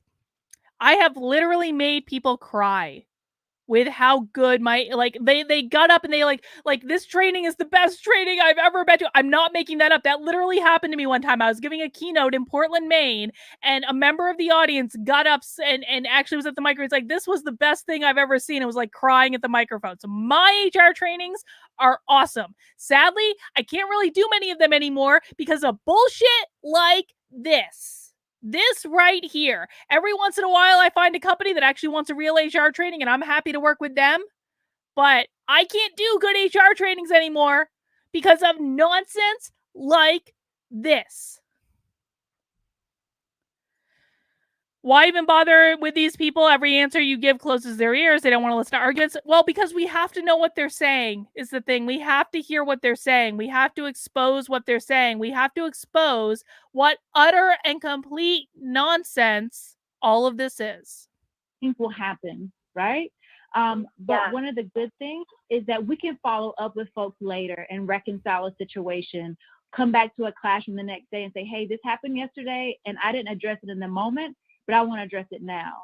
Or follow up through email if it's a colleague, or if something was said at a faculty meeting and you recognize. Man, I'm half an hour away from the Massachusetts border. If you guys want to hire me, I'll drive down any day. As a staff, we need to own that this was harmful and that we didn't address it. And there's a way to approach it back in a way that kind of mitigates the defensiveness, but you are allowed to follow up later. So if you... Malia, thank you for the super chat. Question: why is the word folks or folks so popular to use now? Also should be a bingo word. Folks is a bingo word, but not everyone has the same bingo card. So folks is actually on the bingo card, but you may or may not get it depending on which one you get. Now, why it's so popular is because folks with an X is non-gendered, I guess. I don't know how folks with a KS is gendered and folks with an X is non-gendered, but that seems to be the logic. Who the hell knows? Thank you for that super chat. I appreciate it. You miss that in the moment type risk, it's okay. You can always follow up. Yeah, thank you for sharing that. Definitely important to remember that we have opportunities to remedy situations. I saw this really good. How much is my rate per hour? I'm expensive. No, I mean, it depends on the training. It depends on the type of training. It depends on a lot of things. But if you want to talk about it, like, you can reach out and talk to me. Generally, I mean, for like, if you're talking about my flat hourly rate, it's about $400 an hour, but it depends on the training. And that's not it, like, you know, like for me to come in and do an hour training in your organization is going to cost a minimum, like, you know, probably, oh God, $2,500 minimally, because there's prep required before the training. So that's about how that works out. And this is, I mean, I just thought of this right now when you said that, where someone tweeted, like, this is the year there will be no more closed door apologies. And I think about that. No more closed door apologies. All right. El Marie says, I think they choose their font when they were high. Looks like a bad. Listen, man. You're probably right. Thank you, El Marie, for the super chat. I appreciate it. Said a lot about when we make mistakes, we kind of just want to brush over it. But it's okay to be vulnerable like that publicly. It's okay to like show that, to show how we make mistakes and move from them. That's a risk in it itself. So thank you for sharing that. So we're gonna switch gears a little bit and talk about how to bring students into this work. This is the part that I love the most. Okay. I feel like we've reached the terrifying part of the webinar, bringing students into this work. Students as young as 5, apparently. 5 or 6, depending on what first grade is. Okay, guys, dig in. Here we go. Pour that drink. Get ready for it. Love talking, and I mean, I really just admire young people's ability to understand the nuance of something that adults very often, myself included, are really afraid to talk about. So how do we do this? How do we talk about race and the impact of whiteness and white supremacy? You don't. You don't. That's how you do it. You don't talk about race or the impact of white supremacy with people, with students in your class whose logic function of their brain is not fully formed until they're in their 20s. Ultimately, as anti-racist educators, our goal is to develop anti-oppressive practices. So I'm going to talk about one resource. Okay, oppression. If you have the oppressor or oppressed bingo square, you can click off that square. They just said it. Used to frame this conversation, which is the Teaching Tolerance Social Justice Standards. So, and you can get this on our website. So there are 4 domains of the standards. The 4 domains are identity, diversity, justice, and action. Bingo. Right? So in these 4 domains, we have... In fact, I just hit my bingo with diversity. Grade band specific standards that show us potential trajectory of anti-racist and anti-bias work. But for the purpose of this next part of the webinar, we're going to be focusing on using these 4 domains to frame how we could teach about and discuss race, whiteness, and power with our students. So I'm just going to briefly go over before we dive in. So when we talk about identity, the guiding question is, how do we create healthy racial identities? When we talk about diversity, how do we build a healthy community? That's our guiding question.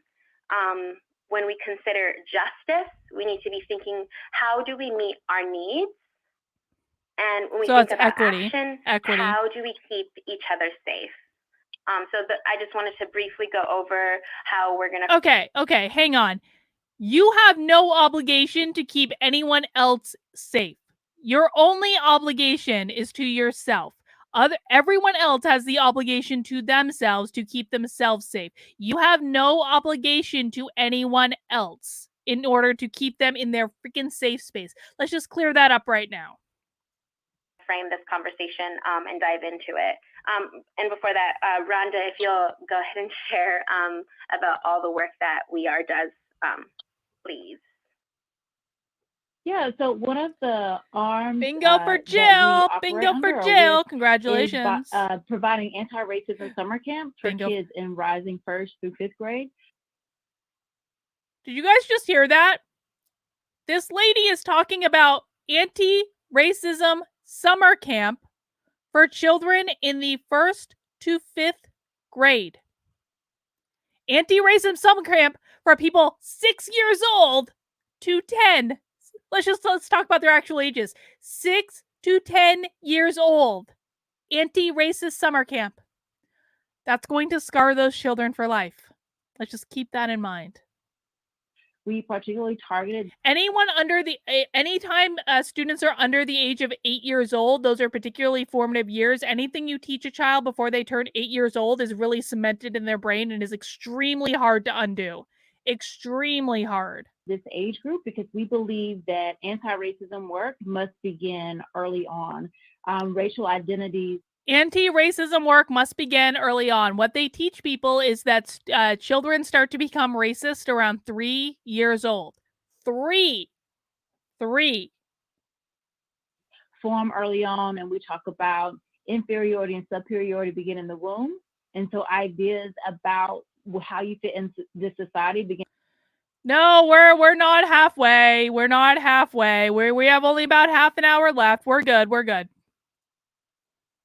And very early. And so with our summer camp, it's a 5-day camp. We have a 1st through 2nd grade week and then a 3rd through 5th grade week. They have a 1st and 2nd grade week that lasts 5 days and then a 3rd through 5th grade week. Okay. We have 3 main goals of our summer camp that we... Why are they doing a sales presentation during this webinar? Isn't this supposed to be a teacher training? Why are they selling a summer camp for 6-year-olds? 6-year-olds. 6-year-olds cannot spell. They can barely read. 6-year-olds have no conception of what they're talking about. The first one is to foster healthy racial identities in youth.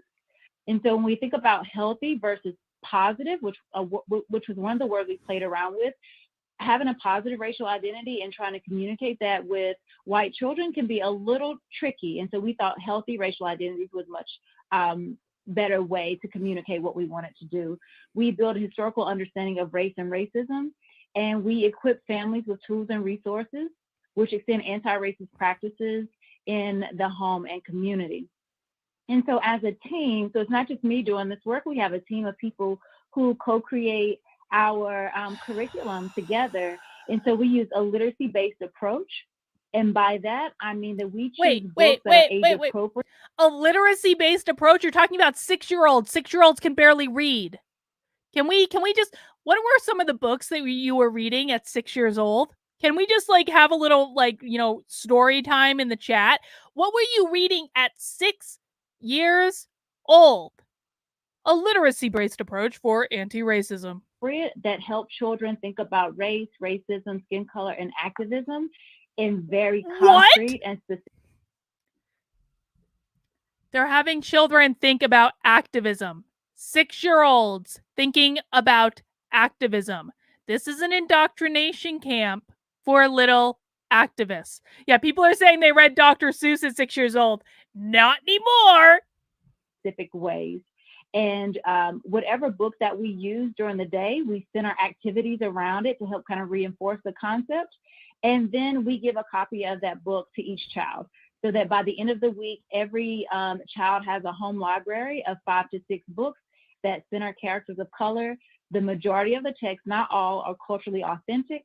And we hope that the kids read those stories and share them not only with people in their home, but also people in their community. Thank you, Rhonda. And so, go ahead. No, go ahead. It's all you.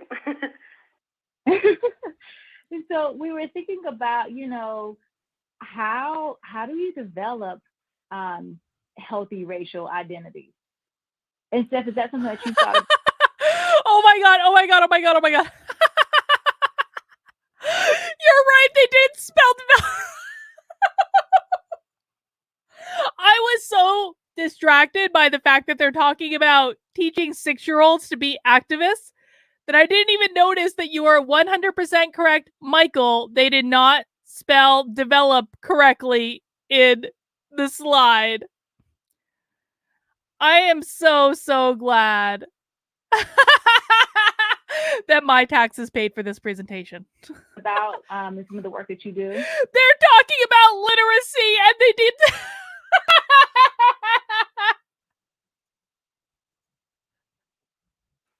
Yeah, absolutely. So I think we even had this conversation at some point. I think we were kind of conflicted about whether or not we want white students to develop healthy racial identities, because what does it mean to have a healthy racial, like a healthy analysis of your whiteness? And I'm still really committed to using that word. I don't know if you had any like nuanced like things that you wanted to mention with the use of the word healthy, but my goal in working with young people and teaching young. Yeah, this is the problem. This is the problem when we get into anti-racist education, because they're all about teaching like people to only put race first and teaching white people that they should feel guilty for their privilege and all this stuff. You know what they're not teaching? They're not teaching your kids to read or write or spell.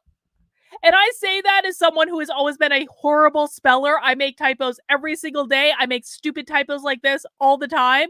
But I'm not doing teacher training programs.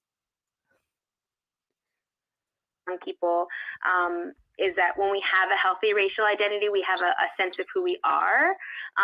And so I have a sense of who I am just fine, and it has nothing to do with the color of my skin. Nothing to do with it. And that is a healthy practice to have, right?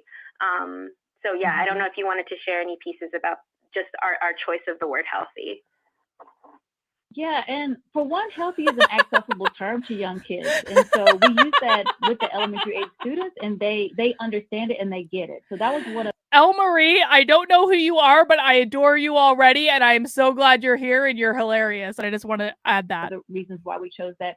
And then two, not only having a healthy racial identity includes having a healthy love of oneself, but also an appreciation of others, right? And if you don't have a healthy appreciation of others, there's also some type of reflection back on oneself, right? To carry that hate for someone else means that there's some disruption going on within your own body and within your own identity. And so that's one of the reasons why we kind of like that word. So it's not only about a healthy understanding of yourself, but when you have that, you're better able to appreciate someone else who may be similar or different from you. Totally. All right. So the way that this shows up, and Rhonda, if you want to take over and talk about some of the ways that we do this work, and I can pop in, I can jump in a little bit later. Okay. As someone that has actively put together a lot of trainings like this, I can confirm that this is one of the laziest possible presentations I have ever seen. Like, this was thrown together at the last minute in like a half-hour lunch conversation. That's all this is. This is incredibly lazy work. I'm so glad my tax dollars paid for it. Okay. So some of this work involves thinking about the historical understanding of racial constructs, thinking about skin color and the science of melanin. Von Cobra, thank you for the super chat. There is no such thing as a healthy racial identity. That's called racism. I mean, I don't know that that's necessarily true. I think that there's plenty of room for people to have a racial identity. I just don't think that you having a healthy identity necessarily means that everyone else is racist. Let's see. Deborah says they misspelled it twice, once in an earlier slide. I'm sad that I missed that, but you can tell I'm not really paying attention to what the slides say because they don't really say much of anything. But let's enjoy the typos for all we can. If I hear melanated. And self-appreciation and celebration. So when we're thinking about historical understanding of racial constructs, in some ways we kind of lead up to some of that heavier language. And so in thinking about identity, one of the things that we do with the children on the first day is we talk about who they are and like allowing them to talk about their name and where they're from and if they know the origin of their name. So on this day, we choose a book. It's called My Name is Sungo. Hang on. They're talking about the origin of someone's name. This was a highly traumatic experience for me when I was in elementary school. Let me tell you what. I was in like a 3rd through 5th grade class. So I went to a really small school and they basically combined 3rd through 5th grade class. And there were 2 teachers and all this stuff. Anyway, there were a whole bunch of us in one room. And I was in this 3rd to 5th grade class and we all had to do a project where we identified the origins of our name. But my name is really weird. My parents got very creative. There was no origin of my name. And it was a deeply traumatic experience for me that everyone else in my class had an origin of their name. And I did not because I had the only weird name in the class. Everyone else was named like Sarah or Daniel or David or any of these other common names. I was not. But apparently that was just a result of my white privilege. Thomas says cultural identity is more relevant than racial identity. I tend to think that that's true. But when you read it, when you see it, it looks like Sangoel. And so in My Name is Sungold, Sungold is a character. He's a person from Sudan, and he's a refugee who comes to America looking for safety. And you can imagine when he gets here how his community pronounces his name or mispronounces his name. And so Lady Feline says that she's I have met one other person in my life with the same spelling of my name, and it was at a conference a couple years ago, and we were both so excited. We both noticed immediately that there was another Carlin at the conference with the Karlyn, and we found each other and we got a picture taken together because neither one of us had ever met a Carlin with our same spelling of the name. But I got to tell you, the first time I met another Carlin in my life was when I was like 17 years old, and we were at a bowling alley, and she was in the next lane beside me, and her friends were like, "Go, Carlin, go!" And I was like, "What the holy hell is going on?" I was so confused by the whole thing.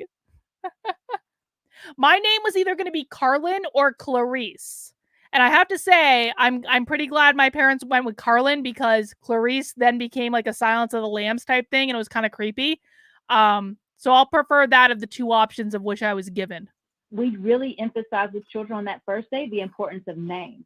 And in some ways, it can seem like that's not necessarily directly connected to racism, but it is. So if you zoom out a little bit and understand that being able to name oneself was often denied of people of color, of indigenous people. Their names were changed and renamed.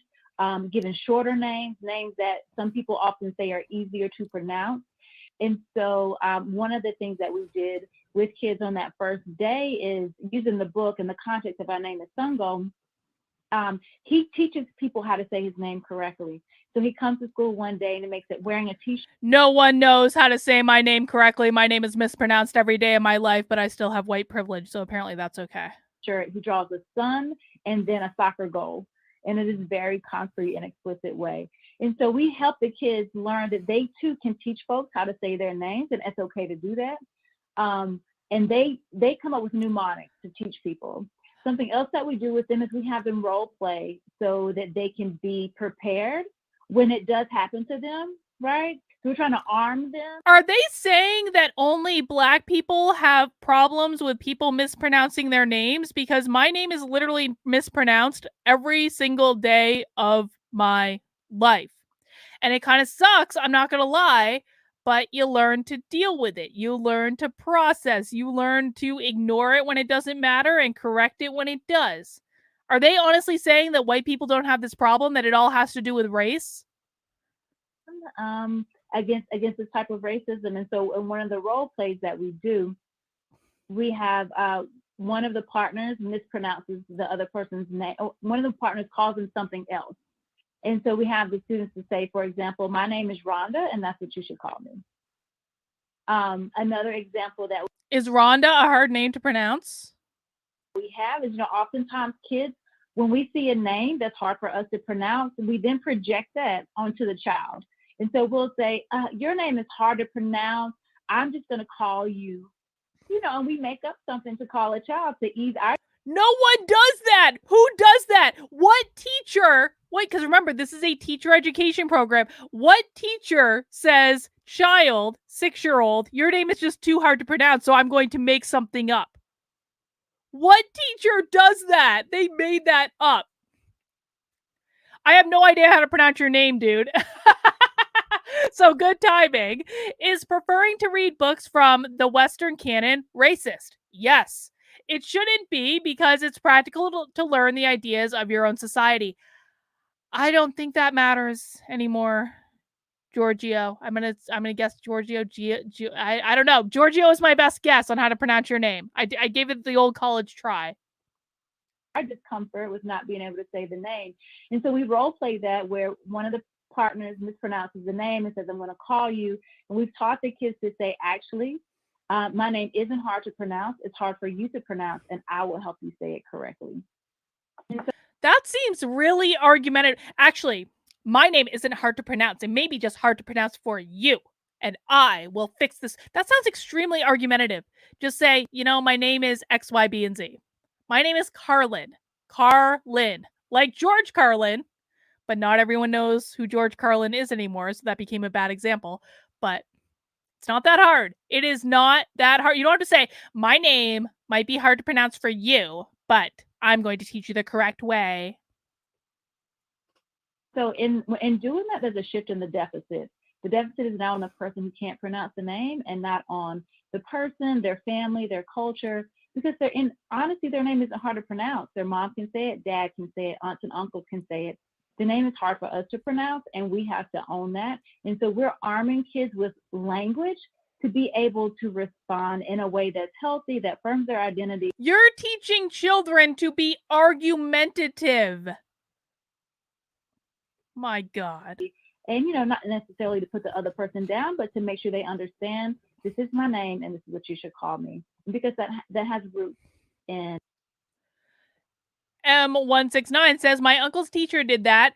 His name was Monville. His teachers renamed him Bill. We call him that. Why would a teacher rename someone? That is gross. Oh my God. I had no idea that was a thing. My teachers never renamed me. They just kind of avoided my name if they could. And in racism, right? And somehow I still made it in the world. My teachers mispronounced my name all the time, and somehow I still survived. I survived elementary school, I survived middle school, I survived high school. I survived a bachelor's degree, a master's degree, a PhD. I somehow survived people mispronouncing my name every single day of my flipping life. And so part of what we're doing is nicknames are racist. Exactly. And giving kids access to language to help them understand, what's going on. Another one of those pieces that I really appreciate about the way that you approach teaching this, Rhonda, and if you can share more, this piece around skin color and the science of melanin. I know the book that you use is really incredible. But in talking to children about the formation of racial identity, it can be complicated because we're both telling them that race is a social construct. It's like this thing that we've made up, but then also having to explain to them the way that they get there. Yes, I corrected Justice several times on how to pronounce my name on Wednesday, and he still got it wrong. Justice, my name is easy to pronounce for most people. It's just not for you. Our skin color, the way that we exist in the world scientifically, right? So I don't know if you want to share a little bit about that. Yeah, so one of the books that we use, and we actually moved to this in our day 2 of our camp, is called All the Colors We Are, and the story of how we get our skin color. It has Spanish and English text in the book, so that's a great resource for one. And 2, it teaches students about and teaches kids where their skin color comes from. And it names, family, geographic location of where you're from, the amount of melanin in your skin, and your exposure to the sun. And one of the takeaways that always resonates with kids is that word melanin. Oh, Ty Green. Hi, Ty. I've been binge watching you all week. You're the funniest right winger. I'm not a right winger, man, but thank you. I'm happily subscribed to your local site for more. Keep up the great work. I'm learning so much. P.S. Check your privilege, Carlin.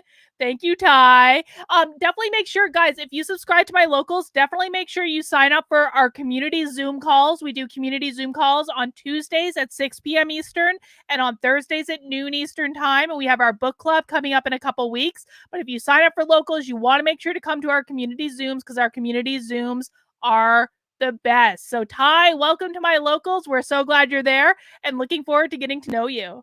Melanin. And so if you ask them anything from the week, they should be able to talk about melanin and what does that mean.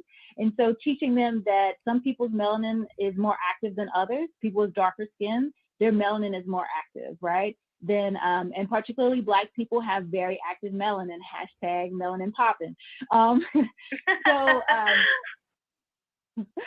So that's something that we teach them. And white people's melanin is less active, therefore their skin is lighter. And what we're doing here is making kids race conscious, not colorblind, right? Because colorblind is not a thing unless you have a diet. I'm going to be honest, white chocolate is actually my favorite, followed by dark chocolate. Milk chocolate is like, wait on, milk chocolate kind of sucks, but white chocolate is the best.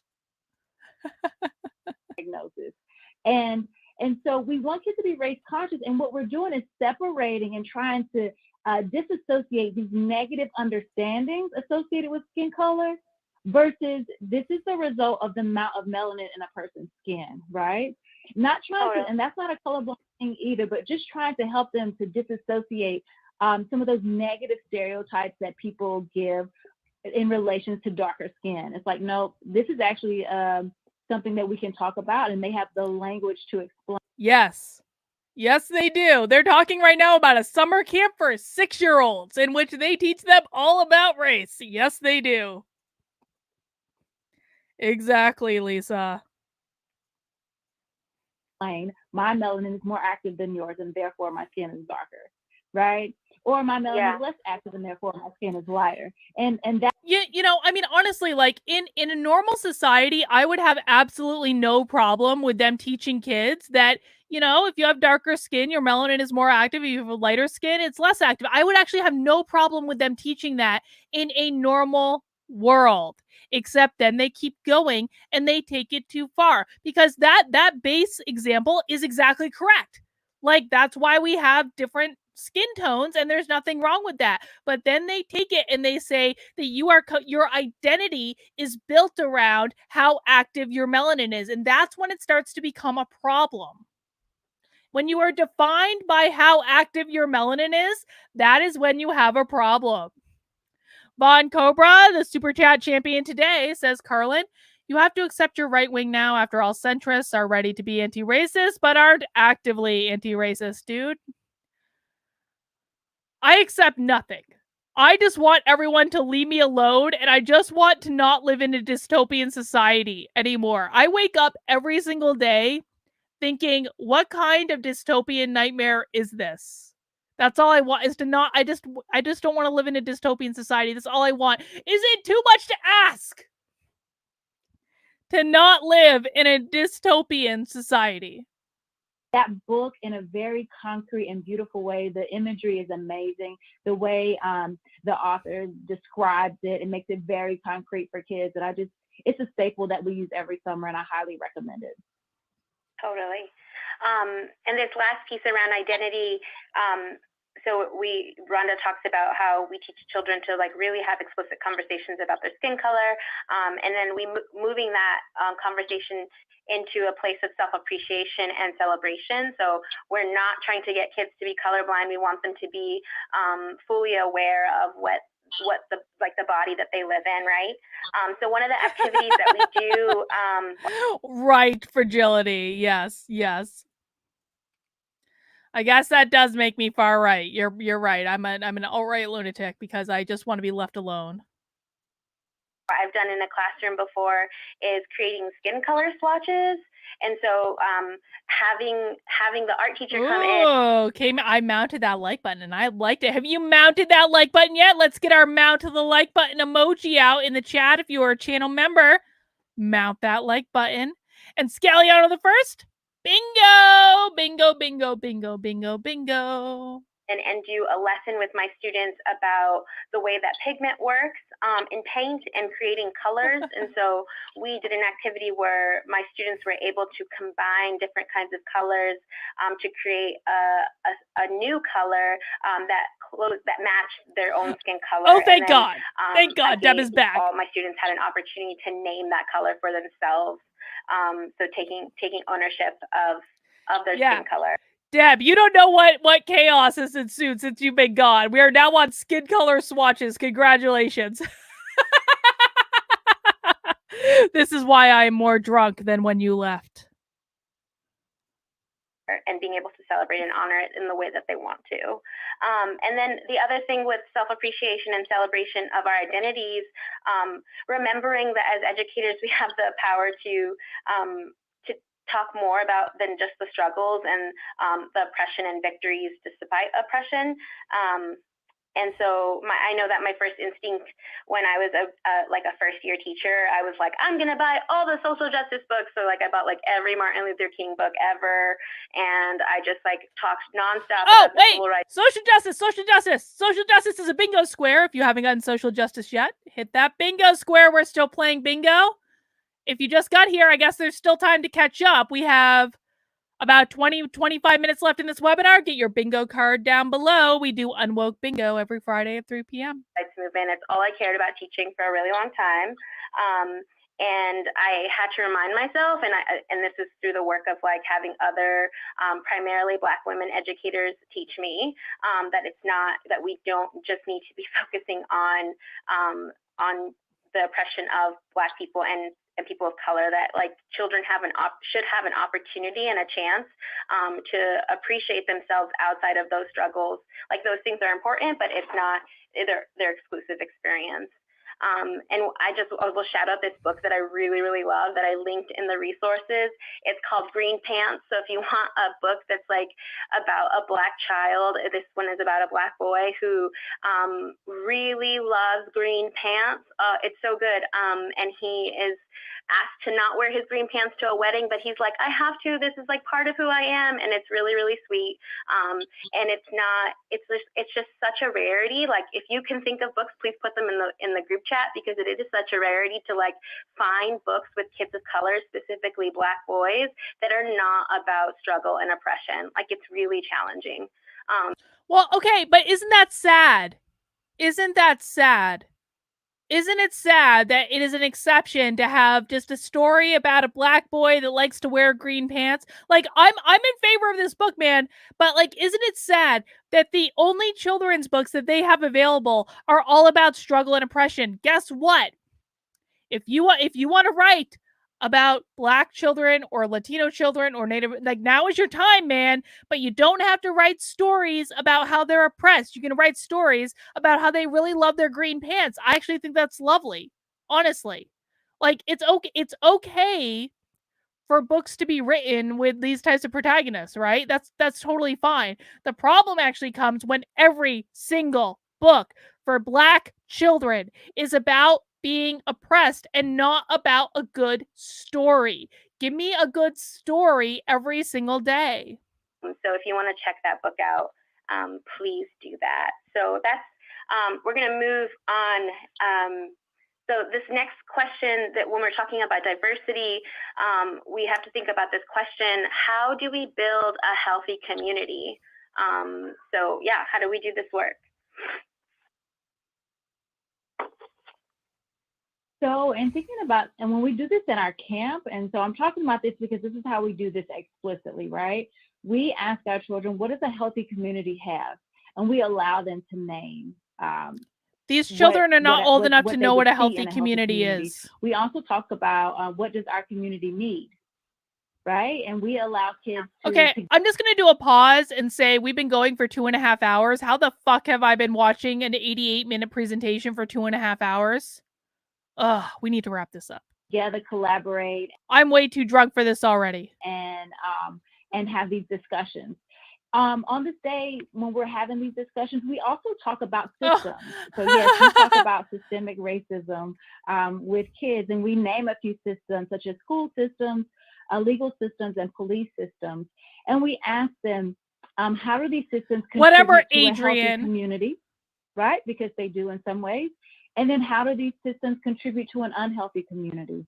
And for one, that helps students think critically about their experiences with those systems, because a lot of them already have had experiences with them.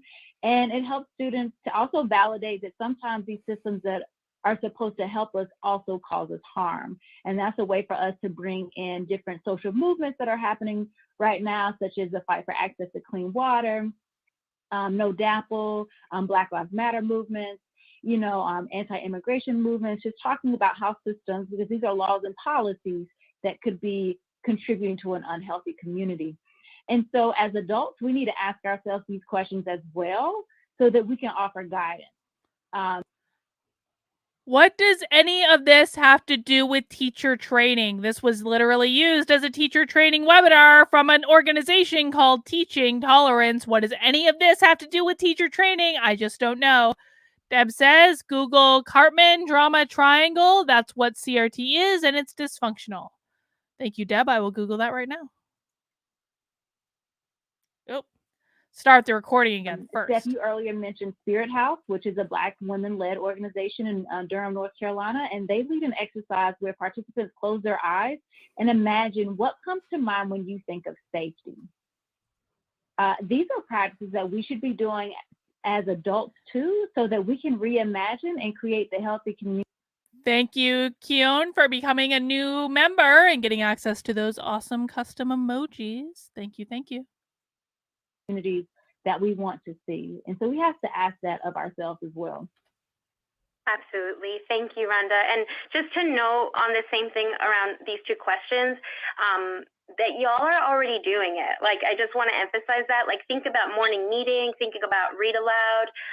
When you create your classroom agreements, when you have discussions that, like with the Socratic method, like you are doing this work. It's just important that we are being explicit in this practice, that we're having intentional conversations about race. El Marie says, my children were just in... What? Wow. El Marie, I'm so sorry that happened. I'm so sorry that happened. That's crazy. But I mean, he knew the heroes had arrived. But I mean, thank God that they're safe.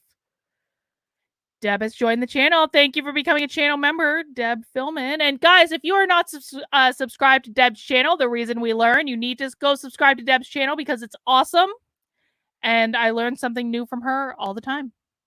and building a healthy community, and not being afraid to talk about race specifically in those conversations. So I do just want to emphasize and honor that this doesn't have to be like a whole new subject. This fits pretty seamlessly into your day. It's like something that Yes, this doesn't need to be a whole new subject. It can just fit seamlessly with everything else. Deborah Evans says, my son had a great book when he was 3 about a bunch of differently colored mice who learned to work together and appreciate each other. I think that these children wouldn't like it. I mean, I actually think, listen, I think that the children, if we're talking about the children, I think that they would like it. The children know what they're being taught by the adults. They know what they're being taught by the adults, okay? The children would be fine with it. It's the adults that wouldn't like it. Like, why don't we just give good stories to people? I don't understand. Von Cobra, thank you for becoming a member of the channel. Guys, when you become a member, you get access to some fun emojis. I will be adding more emojis in the next week or so. You also get a custom fox icon, depending on how long you've been a member. And it's a great way to support the channel. You can also support me by joining my locals community, which is in the description below. Fit for me when I was in the classroom pretty seamlessly.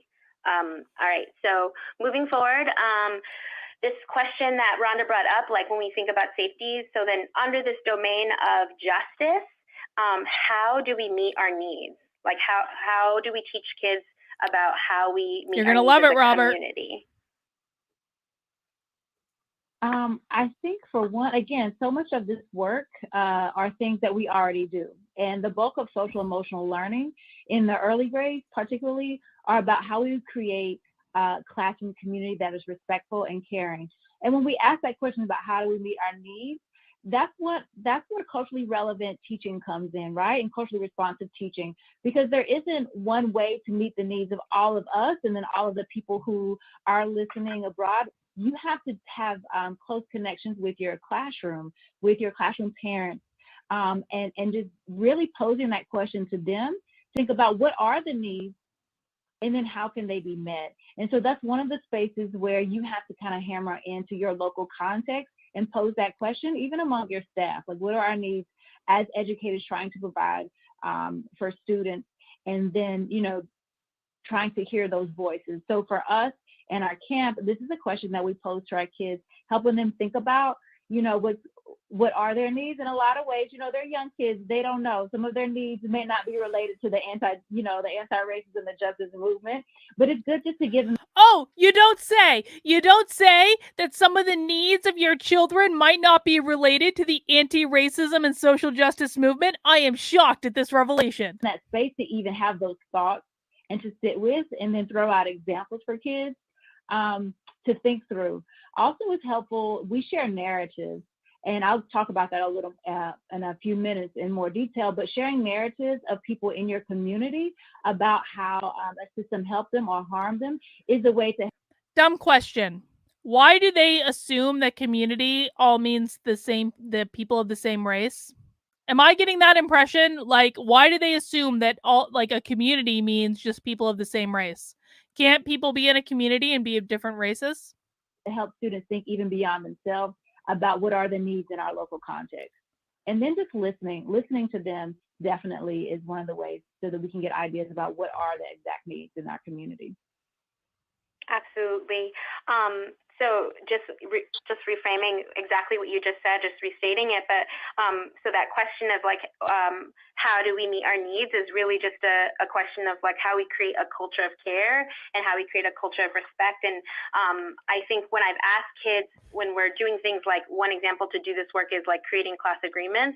And when I ask kids in my class, like what their needs are, a lot of them like haven't considered what those are. Like it's not a question that we ask young people very often, and we should, right? Like I think in the context of a classroom, we don't typically ask what kids' needs are, and we don't give them space to name those things. I will say that in formulating class agreements, I've talked about this poem before, but there's this poem called In Lakesh that you should totally look up, and it's in the resources, I believe.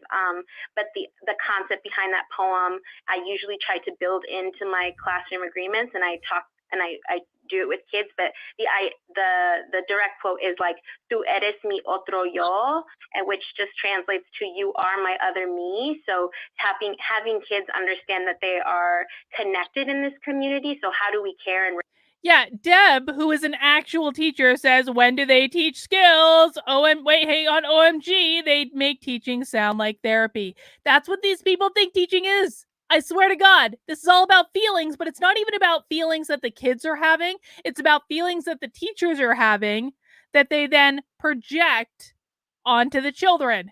What could possibly go wrong when school is just one giant projection from the maladapted teacher onto the children? Guys, I cannot emphasize this enough. Like, I don't have kids, but if you do, you need to get them out of the schools. You need to start planning to homeschool your kids. Deb Philman, the Reason We Learn, will be very helpful to you in this regard. She assures me it's not as hard as you think, but you need to pull your kids out of the schools because this is what's going on. respect each other. That's a critical piece of doing this work and bringing kids into this work. The other thing I just wanted to name is giving kids language. Nothing has been more effective than just giving children language and words to express things that they already know so deeply in their bones, in their bodies. And an example that I think about a lot is like giving kids the words to express things that they already know deep in their bones and their bodies. What you're doing when you're doing that is you're guiding the children.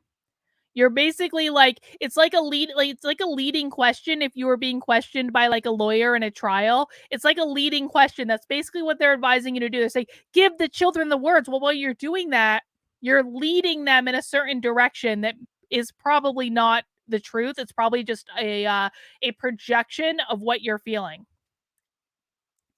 Godard Bazaar said they are just turning kids into Marxist robots. That is exactly what's going on. Yep.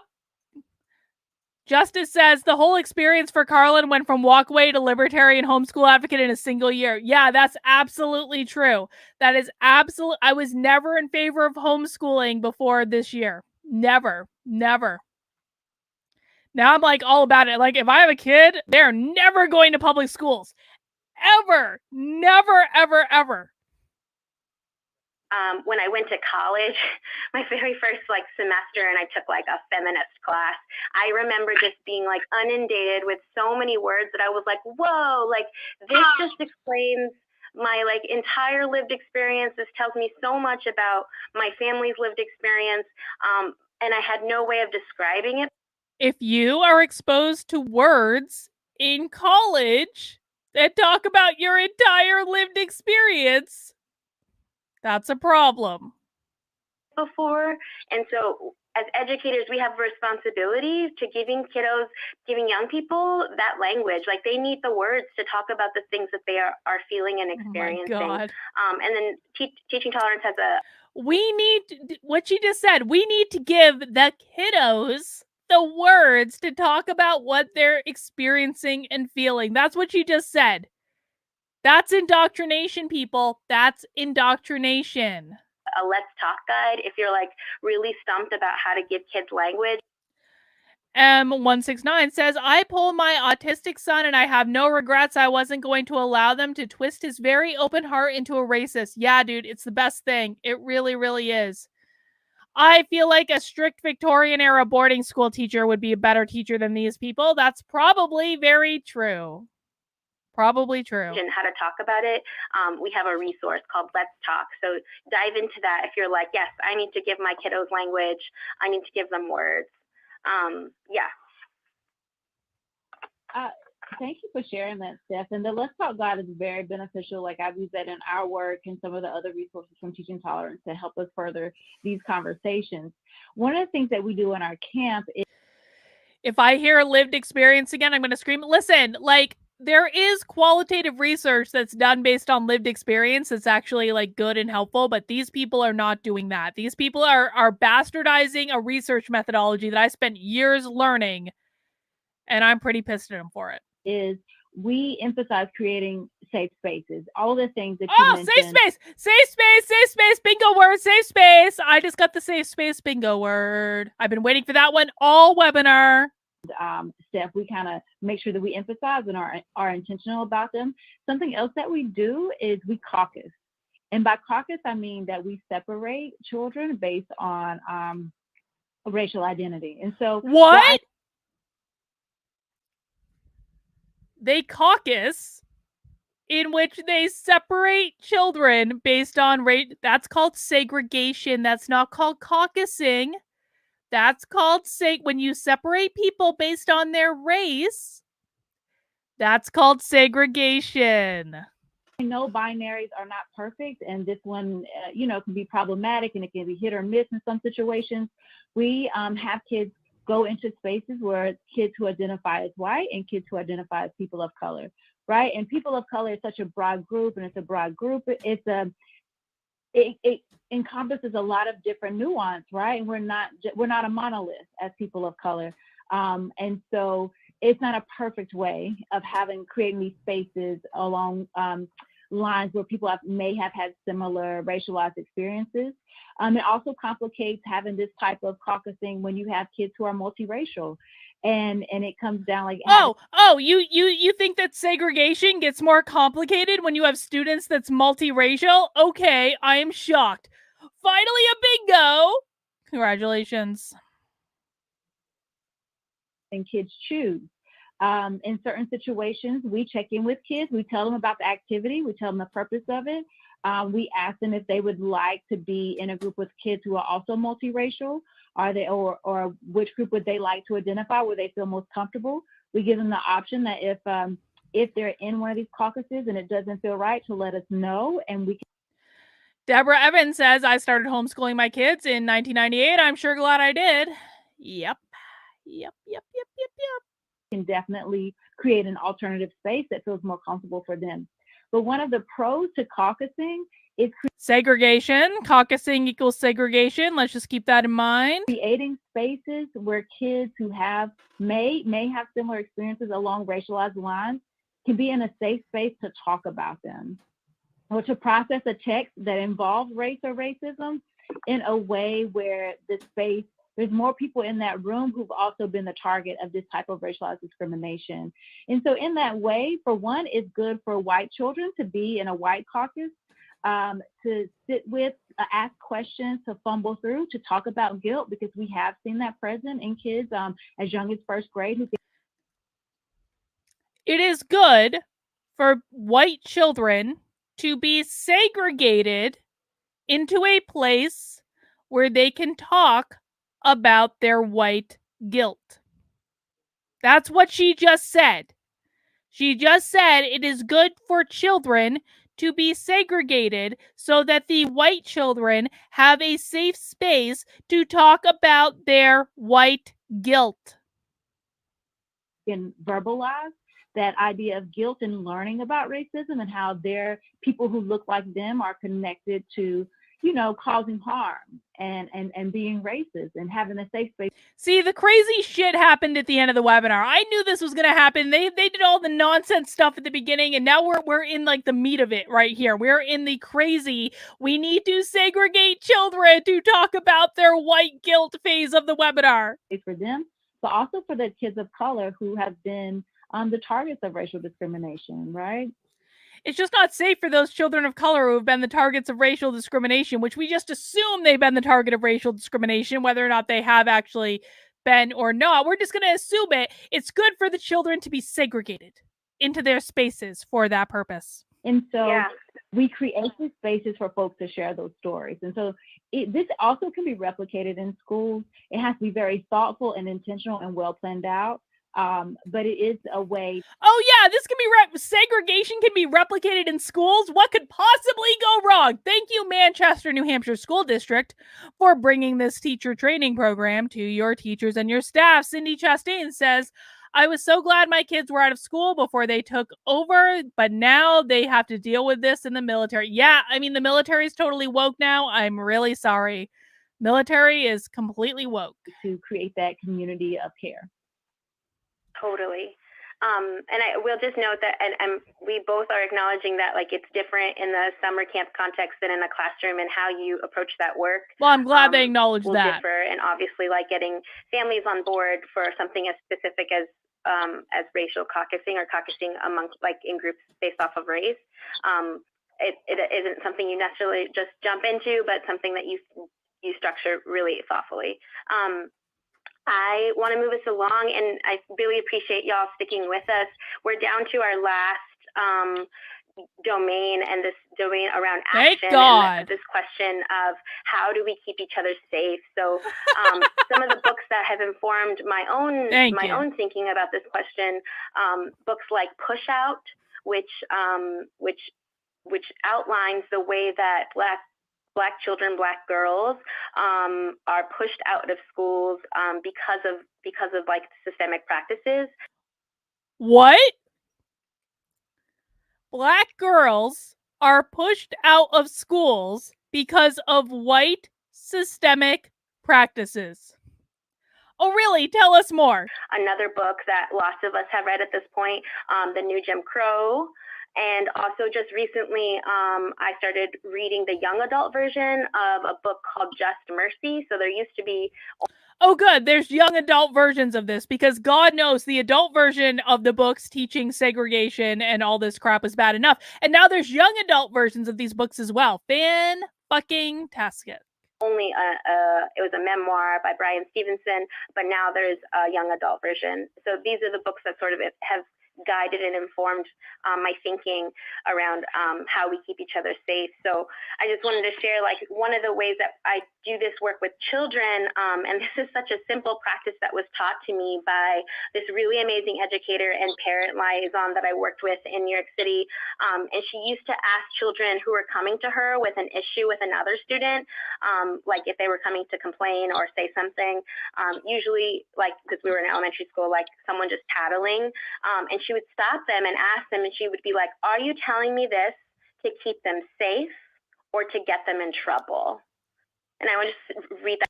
Are they implying that children are tattling on other children because of race? I'm pretty sure that's what they just implied.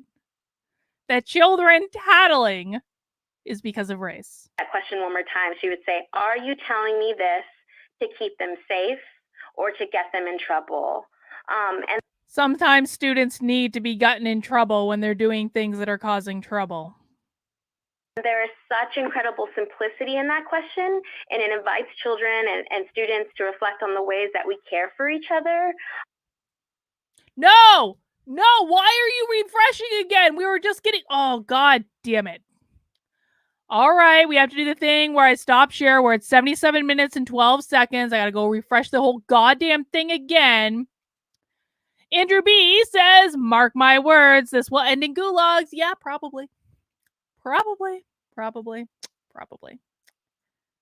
Oh, hang on. Shit. I have to share with you guys. Hang on.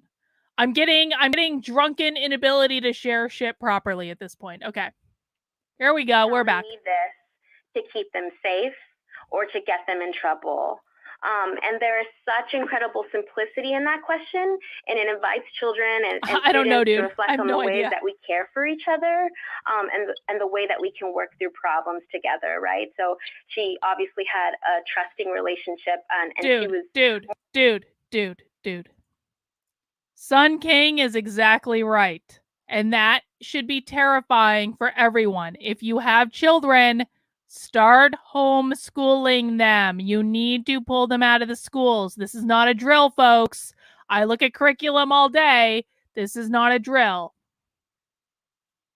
More focused on accountability and building repairing a relationship when necessary. But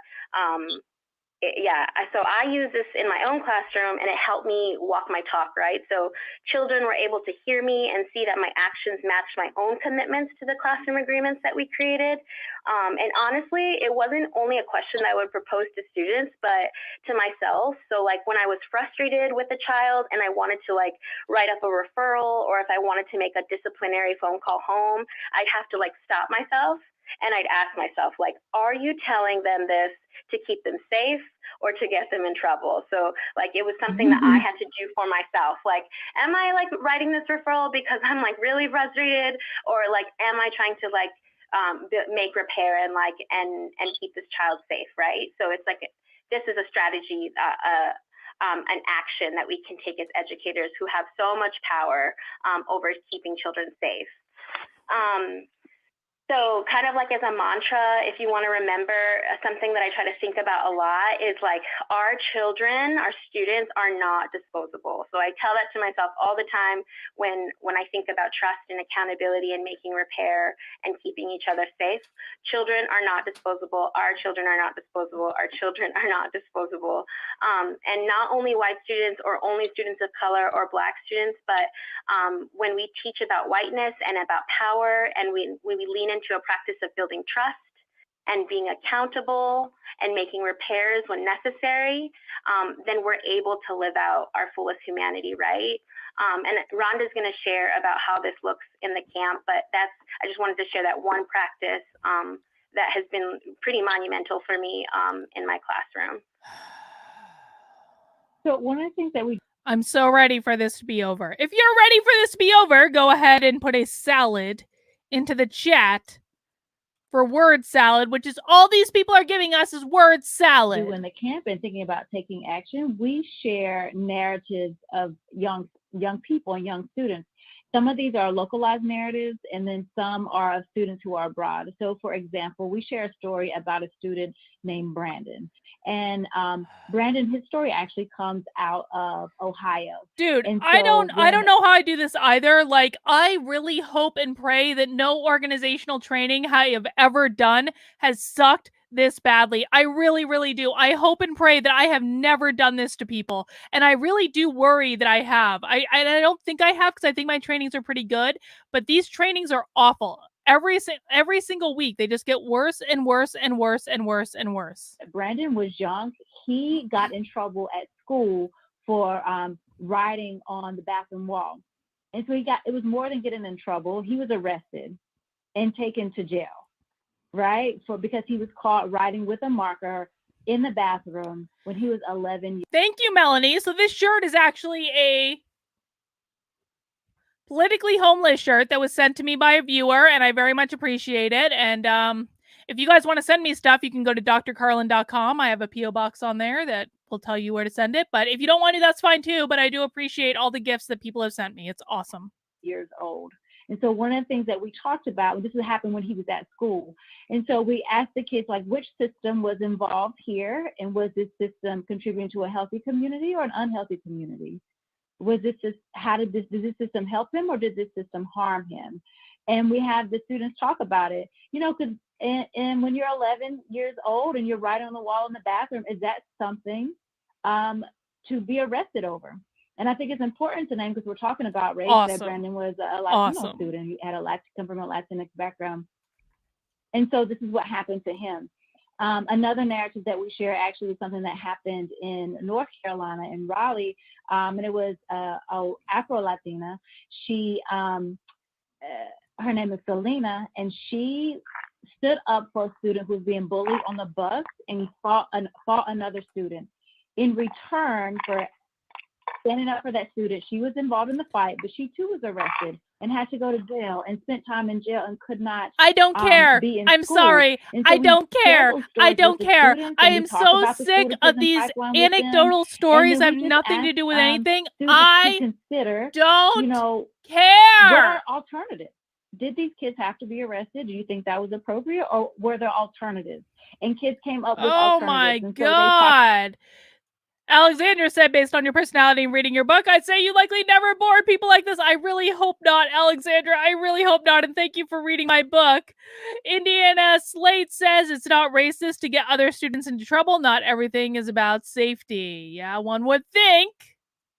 Talked about one child very matter of factly said, well, he could have, in Brandon's case, he could have just cleaned the walls. And, that could be a lesson taught to the child: just clean the walls. Police don't need to be involved. He doesn't need to be arrested. In other cases, the kids talked about, well, in Selena's case, what if they had talked about it as a group to find out why the child was being bullied? and why the other child was being the bully. And so the kids are actually sharing restorative justice practices. So, things that are just now in our sphere and in the education sphere, things that we should be doing, but the kids know that. And those were alternatives that they had offered. So to put a little bit more action to this, we have students to write letters to a school board member or to their school board, and they take the stance where Sun King asks, does she have stats or is it just lived experiences? It is literally all lived experiences. There has not been one quantifiable statistic in this entire webinar. From the very beginning, it has all been lived experience. It's all been anecdotal based on individual experience, which is ironic because at the very beginning of the webinar, they said racism is systemic. It is not about individual actions. It is about the system. But then they gave no data or no analysis about the system. In this entire webinar has just been about lived individual experiences. Whether they thought it was an appropriate consequence or a non-appropriate consequence, take a stance, right? And then if they thought it was an inappropriate consequence, then advocate to the school board about why you feel that Brandon's consequence was too harsh or that Selena's consequence was too harsh. And so in a lot of ways, when you're using real life stories in your local context, these student letters can be sent to school board members or sent to principals or sent to other governing bodies where, there's a real life action to this in a real audience. And that's one way that we've taught students that they can use their voice, even as a first grader or fourth grader, to advocate for justice and for change. Thank you. So actually, y'all, this kind of brings us to the end, and I know we brought up so many different resources and different questions to think about, and we kind of went a little long because we just took a minute, but we wanted to give y'all a chance to ask any questions and see if we could answer them. A Q&A. I'm sure this will be very fruitful. Michelle Lee says it's disturbing she made a mantra telling herself children aren't disposable. That she even had to make such a mantra is telling of her mindset. You are 100% correct, Michelle. Okay, guys, we're almost there. 5 more minutes. 5 more minutes. Obviously won't be able to answer all of them, but we wanted. Yes, I'm sure you had so many questions that you just couldn't possibly get to all of them. I'm sure that is the case. Okay. To give y'all a chance. So please get those into the Q&A and we'll try to get them answered. So actually, let's see. I think we have, Rhonda, some folks are asking about the books that you use at your camps, and so I'm wondering if, how would you like for them? Guys, look at this. I can get a certificate. I've completed all the requirements. I can get a certificate of completion. Congratulations to me. I can get a certificate. I wonder if, hang on. Where do I get my certificate? I don't know. Tech Price Fisher or Priest Fisher says late to the party, but hearing first graders can use their voice tells me you found another heretical training. Well, this training was founded because it was actually used in the school district 20 minutes away from my house. So there's that. I guess they could contact you, right, to get more information about that? Yes, you can contact me. Dude, me too. Me too. No joke. admin, @weare-nc.org. And we have our book list. We haven't put it up on our website yet, but I will gladly, email that to folks so that they can salad. Let's see some salad in that chat. I'm a certified word salad specialist. And we try to keep it different and fresh for them. But we do have some resources and a book list that we can share. And Steph, I don't know if there's on the back end if this resource. Oh wait, that is my certificate. Resource space. And if not, by all means, people feel free to email us and we'll get that book list out to you. Absolutely. And again, if you all didn't catch this at the beginning, Rhonda's contact information, including the Twitter and the Instagram handles for We Are, is in the resource list. So there's a PDF there that has all that info, so you can holler at her. Another question, and Rhonda, if you want to take this one, I can read it to you. So this person is asking about resources for talking with within the African American community, talking about students who are experiencing teasing and bullying based off of darker skin color. So if you have any resources around colorism, or books to read. Any thoughts? I'm trying to think what comes to mind. Basically, yeah, I can't even get my certificate. I just tried. There are some books that talk about, there aren't any that I have found, right? That center. Wait, she was just asked what anti-racist books you can read, and she's like, I don't know. Black children, and then color variations. And of course, as soon as we get off of this, there's going to be some titles that pop in my head. Oh, I got it. If you are listening, yeah, and you have resources, go ahead and put them in there, and then maybe we can add it later. They are out there, but there aren't that many. And so one of the things that I hope that we're able to do, like someone named Shades of Blackness, is be in a space where we can encourage kids to write about their own experiences and help students publish their stories. Because a lot of experiences of Black kids, and I think. Okay, I have no more patience for this, but I will show you guys. I will share with you that I did indeed get a certificate of professional development, a certificate of completion. So I have officially completed my teacher anti-racist training course. I did. We all did it, guys. This was a team effort. We all did this together. But I just can't take anymore. I'm sorry. I'm done. I have reached my maximum level. It's been 3 hours. I can't take it anymore. So that is where we are going to end our happy hour for today. Now, as a reminder, hang on. Support. We want this one right here. If you want to join my locals community, if you join as an annual member between now and Sunday, you will get entered into a raffle to win a custom knitted garment from me. But more importantly, you will be a part of an awesome community where we love and support each other and we don't deal with any of this nonsense. It's awesome. Guys, I promise you, I have locals members here in the chat. They will tell you how amazing it is. So if you enjoyed this webinar, I hope you join me every Friday at 3 p.m. I don't know if I'm going to do it next week because I have to go to a conference in Dallas, but I will be making an announcement on my LinkedIn and my Twitter and in my locals about the schedule. But normally we do this on Fridays at 3 p.m. If I can't do it next week, I'm sorry, but I will figure it out. But you can find out more information in my locals, interact with me, do Zoom calls with the locals community, all that fun stuff.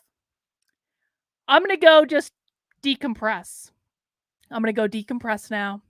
It's been a long day. I just spent 3 hours on a webinar. Thank you guys for spending some time with me. Hit that mount that like button on your way out the door. I hope you all have an awesome weekend, and I'll see you soon.